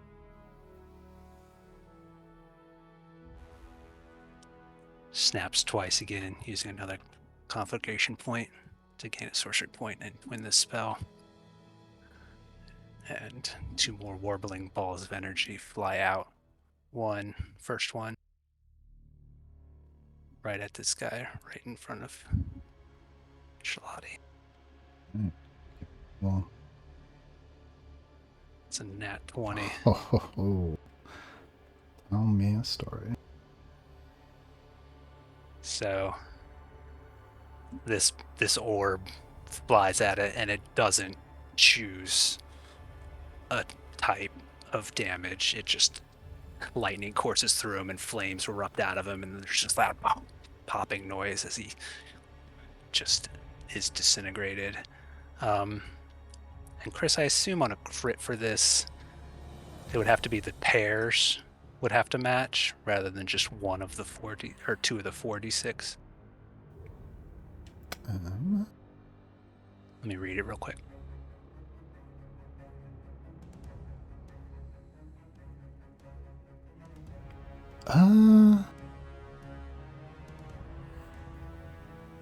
Well, you get to roll more dice, so honestly, let's see. Yeah, no, if you get a crit and they match, you can match them that way. Okay. Yeah, so there's 2 6s in there, so it will jump 30 feet to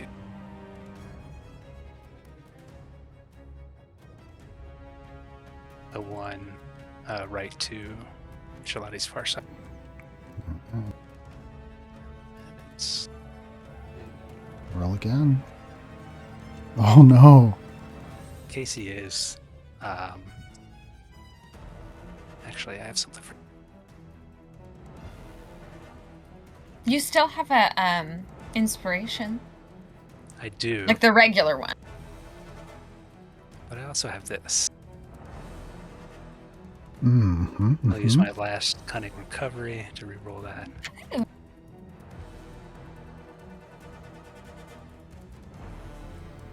Ooh, that'll hit.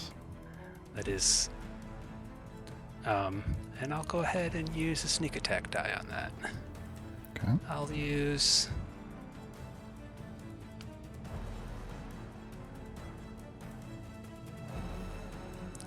use 2 sneak attack die just to be sure. All right. Okay. What's your total damage? So 15 Tell me a story. acid damage. Tell me a story. So yeah, it jumps from that guy that just burst over to the other one, and its green just hits him and melts it down to a pile of goo. And then from the pile of goo, it starts warbling, having rolled 2 1s on my damage there, and it jumps to a third guy. The guy on the other side of Shalati. Jeez. Okay. 18 to hit. That'll hit.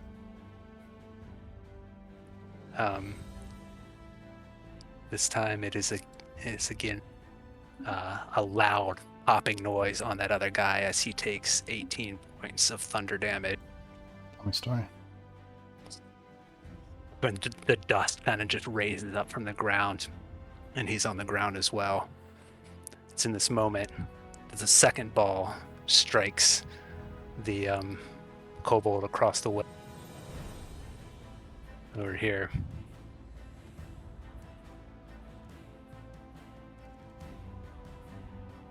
Actually,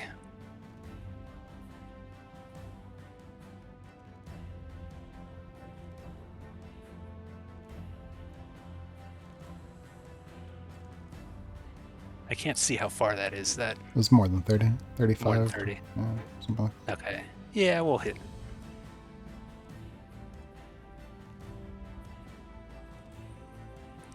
Yeah, we'll hit these guys down here. Jeez. Nat 20. So that's a total of 19. Say acid damage for that. As he turns to green goo and having rolled 2 ones, it jumps out of the puddle of acid to the guy just to the southeast of him. Okay. 18 to hit. No hit. That is poison damage. What's your 18 total? poison damage. Tell me a story. Yeah, and so the green goo kind of jumps onto that guy and starts burning him, and he kind of chokes up and falls over. And then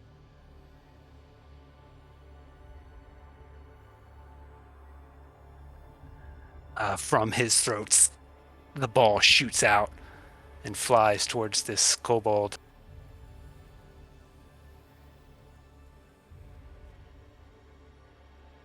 Down here, but doesn't quite make it and plunges down into the darkness below.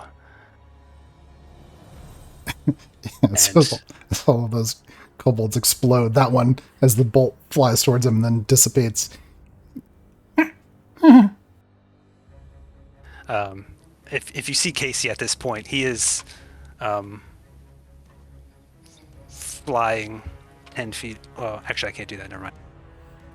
Did I use my bonus action? No.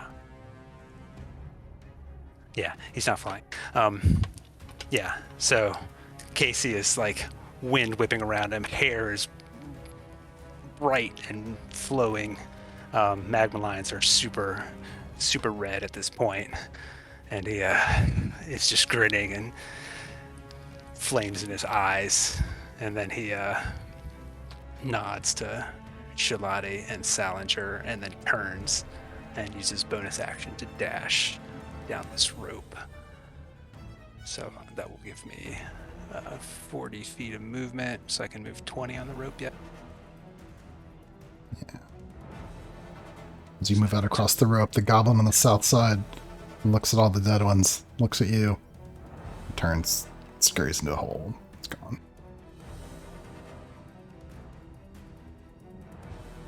Shelton looks at all this and then just like looks at Casey. Yeah, Casey will look over his shoulder on the rope at Shalati and just kind of give her a smile and then turn back to keep going across. Salinger, you're up. A little stunned by the chaos around him, he whips his head towards the one that tried to shank him last turn and just takes a swing with that ethereal longsword.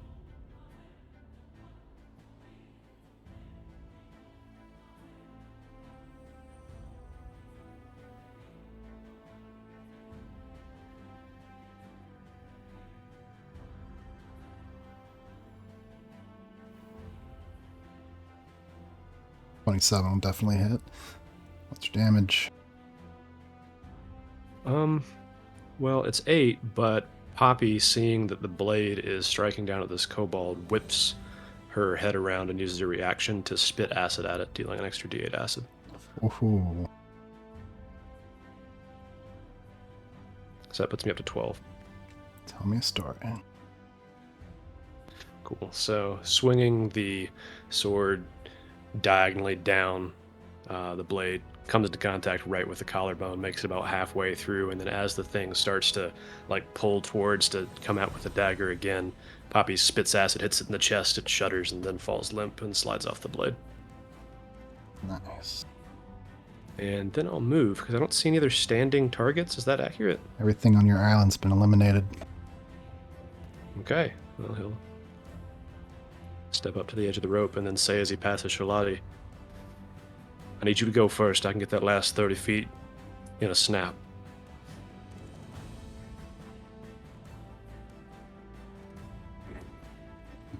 Araya, you're up. Okay, I'm gonna get across to the solid ground.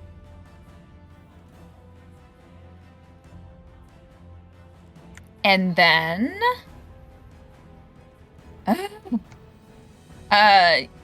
using a sorcery point, I'm going to cast my guiding bolt of radiant light. I've got to make some measurements. It's 120, so I think I can... But I'm going to try to hit this guy, the topmost on the left. Not the leftmost, but the topmost on the left. And the bottommost on the left. Not the furthest. Those are both dead down there. Are they both? Okay, then this one, and this one. Or no. Oh, this one and. Those are all dead. Everything on this island is dead? Yeah, if they're upside down, they're dead. Okay. We're not paying attention to Casey's whole thing? No, I honestly didn't think it was gonna be all of them. All right, then I'm going to shoot this guy and this guy, the toppest row. The toppest row, too. All right. I can't believe they're all dead.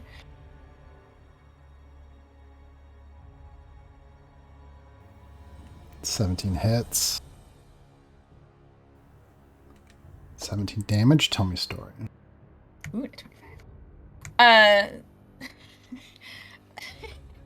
All right, streaking light from her hand as she finally, breathless, hating every minute of crossing that chasm, crawls onto the platform next to Esmond, next to Peach, and just turns behind her, shocked to find everything that she'd left behind. It was just a moment ago, nearly killing her friend. But then sees with her eyes well adjusted to the dark, those two off in the far end, and flings from her hand a shining bolt of light towards each of them. And as it crosses the chasm of just infinite darkness, it splits off into two meteors of light and strikes them dead center. Yes, the first one and the second one both killed. Give me the story for both. Okay. That is the story. All right. And just sags and backs as far, she's got only a square space, but as far away from the edge of this platform as possible. Heights. The kobolds die peacefully in their sleep. Did they die on hit or from the fall? Who's to know? But it was, they saw the light. All right. Peach, you're up.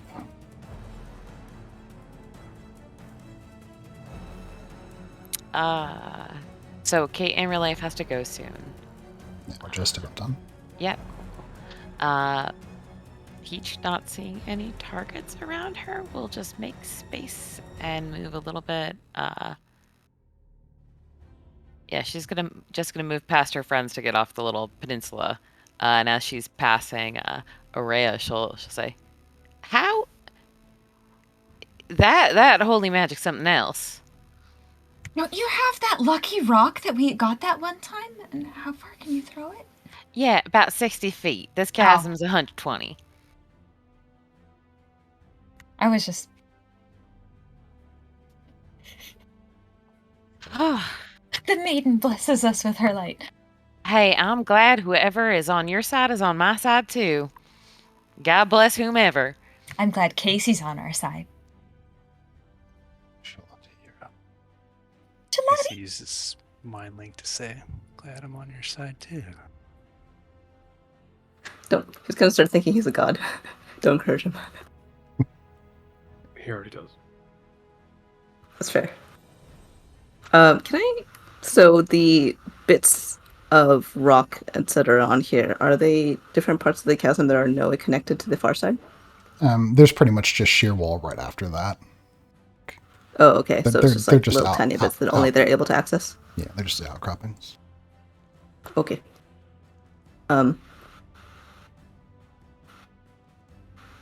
still looking like a little bit dazed by the sheer amount of flying bolts and balls, etc., that sort of ping-ponged around her for a moment. She shakes her head and then looks at Salinger and says, "Puppy first, at least." And further in the tunnel, you can hear that there are more coming, but you've got time. She will move to this bit, and I think she's going to she'll pull out the ball bearings and sort of scatter them in this little square right there. And that's our action.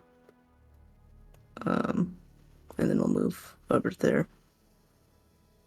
She's gonna wait for Poppy to make her way across. Unless she has some reason to think that Poppy will be able to get across anyway. But It's hard to know. Up north of you, that last cobalt. Looks at all the devastation. Backs away.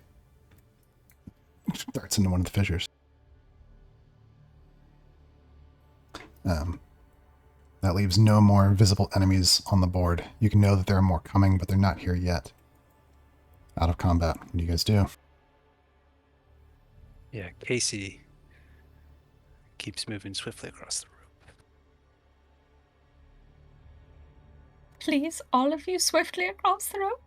Yeah. Well, since Poppy's next in line, she's crazy fast, so I'm going to wait till Casey's right at the edge, because she can move like 120 feet in a round. She's super nimble. Yeah, Casey can dash twice, so he's probably across in no time. All right, yeah. Okay. You move all the way across. Poppy next. No problems for Poppy. You notice when Casey was going across, his shadow was kind of too far behind him going across the rope. It was weird. I love to think that your shadow would have been like upside down at your footsteps on the rope. like, if I go hand over hand on the rope, does that count as climbing? As people are crossing, Esmond is going to hold a spell ready. It might later, but for right now, we just... Okay. I guess in that case, then she will... Later?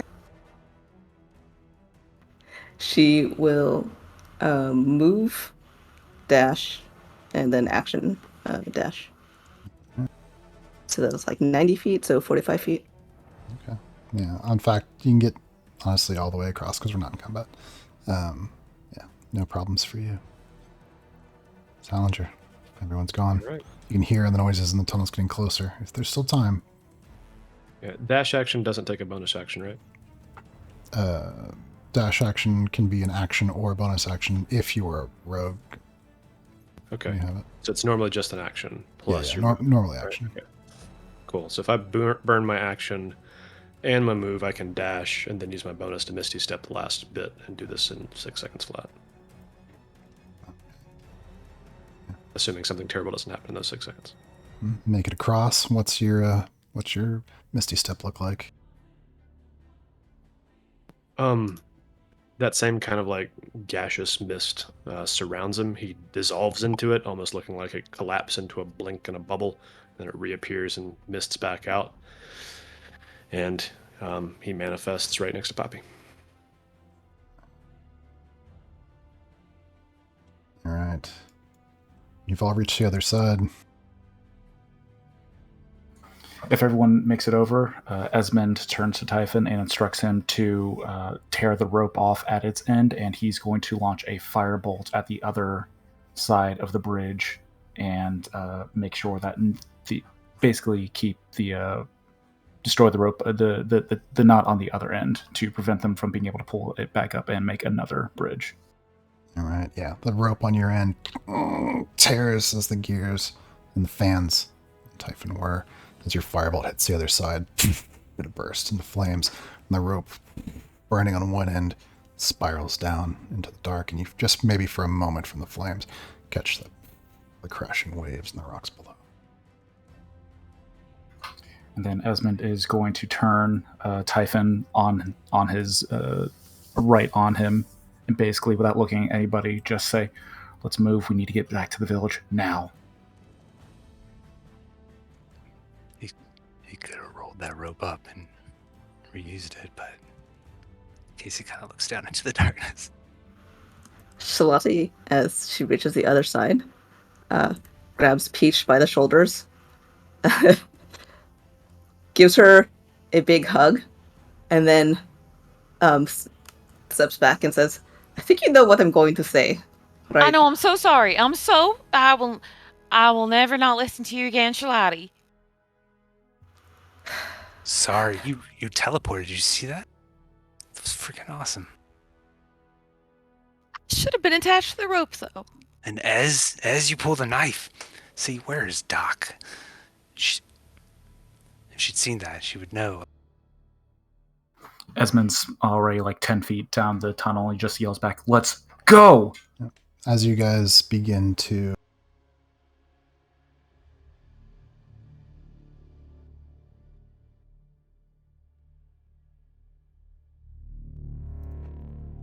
are moving toward the east, beginning to leave the tunnel. Of course, as expected, more kobolds begin to let out kind of from that side, but now cut off, no way for them to immediately follow you. But there's a flare of light that catches your attention from behind you, illuminating the inside of the tunnel for just a moment, even brighter than Salinger's spell that he had cast. You see a wall of flame devours all of the caltrops that are on the ground and leaves some of the bodies of the kobolds burning like embers of a campfire. And among all of the kobolds that have kind of scattered out from those holes and those fissures, you see a bit shorter, only 10 feet or so tall, another of those iron dragonborn, but this one is draped in tattered robes, old and frayed, has a limp in one leg, one side of this face nothing but scars, scraped rock, one of the horns missing. It steps with a clack of its staff on the ground, peers across the gap at each of you, and just for a moment you can see, faded almost beyond recognition, there is an emblem on the front of the creature's robes that Salinger and Peach looks familiar. You're not sure what it is immediately, but you've seen it somewhere before.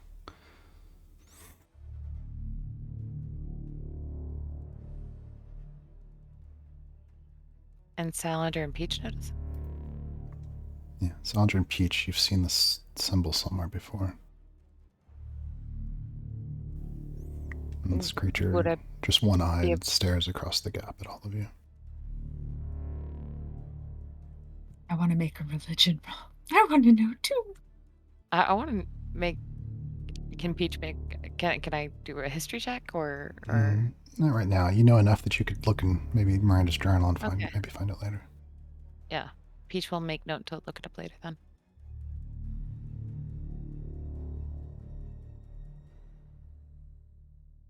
I think we're all running unless anyone disputes it. I wasn't going to stop and talk. Yeah, just looking back, you're able to glimpse this for a moment before you vanish into the tunnels, and arrows ting, ting, start to hit the rock on your side, but none of them hitting you. And before too long, you're spilling out from the tunnels out into the snow blanket white fields outside of the sinkhole. I think Casey would have continued the moving, molding earth to make it difficult to follow them. We need more dynamite to collapse this. That is a great idea. We're going to need something more than that. We'll talk once town's safe. I mean, did you see that old guy? That wasn't the one you guys saw at the forge, right? No, it's different. There's more than one of them. Well, we can talk when the town's safe. Let's go. Walking out across the fields and snow, back towards town. You've escaped the tunnels. that's where we'll end for tonight. Nicely done. Whew. No, Peach, you so almost died. So, Oh my yeah. Oh my god! god! I would. You're I like mean, after no, you after the didn't. decision One away not from to being put on the dead. harness, I was like, oh, I am. Oh, but I was just like, Peach just would run though. But yes, so almost died. Thank you all my friends, for saving me, and my We gracious were DM not gonna for let you die. allowing my Misty Step. It's a brilliant, like, I do appreciate that if story-wise. Peach had died, you all did try very hard to save her. Thank you all very much. You are incredible teammates. I do appreciate the efforts. Entirely possible Shalante might have hurled herself off of the cliff to try and catch her, and I don't know. Somehow shield them, both their broken bodies against the water 1,000 feet below. Oh my Using that god. diving ability. Well, you did catch the rope with the re-roll of the So I mean, worst case you would have The swung reroll that on I her. had because of Priz. Thank you, Priz. Well, Chris also knows how to calculate how much falling damage that would have been when you slammed into the wall because of the telekinetic stuff she was doing with Sav. I think you were unconscious immediately. Like, that's a ton of damage. Oh. Some quick You just trigonometry. Tuck and roll. Just tuck and roll. Truck and roll while Tarzan swinging into a cliffside. It's fine. Apparently, I can Misty Step. I mean, Yeah. falling damage tops out at like what, 20d6 or something? It's too That's many fine. d6, yeah. It's all the d6. But it's angular momentum. It's not full straight falling damage. Right, yeah. I mean, it would be divided, but at this level, You all, unless Peach had still a like lot of d6. Princess Peach powers and could turn her skirts into a freaking parachute, she would have died. So thank you for helping that not happen. If you ever get levitate, that's got to be the effect, the visual effect. Oh my Just god. That's just 68 damage. Or so it's not feather like, fall. Man, perfect feather. it's Yeah, probably not Peach took instant an death. arrow and it took her down like a third health. I'm like, oh shit. You said 68? That even takes Sal down. But not Oh, instantly. it takes me down. Yeah, You're it just does. going, I'm built for beef. Yeah, I'd be unconscious. That's fair. you'd just be unconscious. But what is instant not death? if you were 3 times? not if you were raging. It's true. Well, I'm rage raging. only Then it would be like subs- 34. Rage only does weapon damage. Ooh. Does it? Not cliff damage. The earth is a weapon. Pretty sure it's bludgeoning Nah. damage, so I think it says from weapons. bludgeoning, piercing, and slashing damage. Well, then, Oh, interesting. Okay. So you have to get really mad before we huck you off the cliff? Yeah. So Yeah. a spellcaster could take us down. That's what you're saying. Like a fireball wouldn't care. Well, one, I enjoy how we interrupted Esmond's concentration on his last day of work for shenanigans. I blame Yev for that. Mm-hmm. Sure, if he hadn't run. Although he might have also died if he hadn't run, so it's fine. I appreciate that he followed through on the bring the spear back to town first. That was good boy. Esmond is focused on getting back to the village right now. That's top priority. You know, honestly, by next week, you're going to forget that you need to chew us out, and I think we're going to dodge the lecture entirely. Do you want to take a bet on that? Peach will just take the lecture for everyone. You can all lecture me in turn. You're really irresponsible, Peach. What were you thinking? Yeah. You, Peach, you alone. What is wrong with you? Why would you do this? Honestly, it was my idea. I will She'd take be the peach full goat. responsibility. I convinced Sal. It's on me. I had to know what those ruins said, and we found more interesting ruins, and then with a very safe plan, like we didn't stir up the hornet's nest. We cleared it out. I don't think I ever need to cast Chaos Bolt again. Just end it on a I'm high gonna note. hang that one up. Retire that That's spell. amazing. Holy shit. Do you have Every wild? time Chris started saying, tell us a story, and by the third time he was laughing. He's just like, you told me I can't get through it. I thought I think I like recognized 3, and then I just didn't realize it was so many. Yeah, so I twinned it, and I kept rolling crits, so it kept rocking and jumping to another person, and then I roll again to see if it jumps again. Yeah, that's exactly what I imagined when I took that spell. So happy about that. Can you cast it at a higher level to increase the damage later on too? Thanks. That's bonkers. All right, folks. I gotta call it a night. Good game. Good night, everybody. Thanks for Good keeping me night. alive. Great work. Good night. I'm so glad she didn't die. Oh my god! But also, like, it was such a mechanically sound story moment to have her like basically death save Misty Step. Mhm. Yeah. That chasm has tried to kill so many of us. Specifically Peach. Is that actually the big bad? Fire rope's one of the most dangerous things.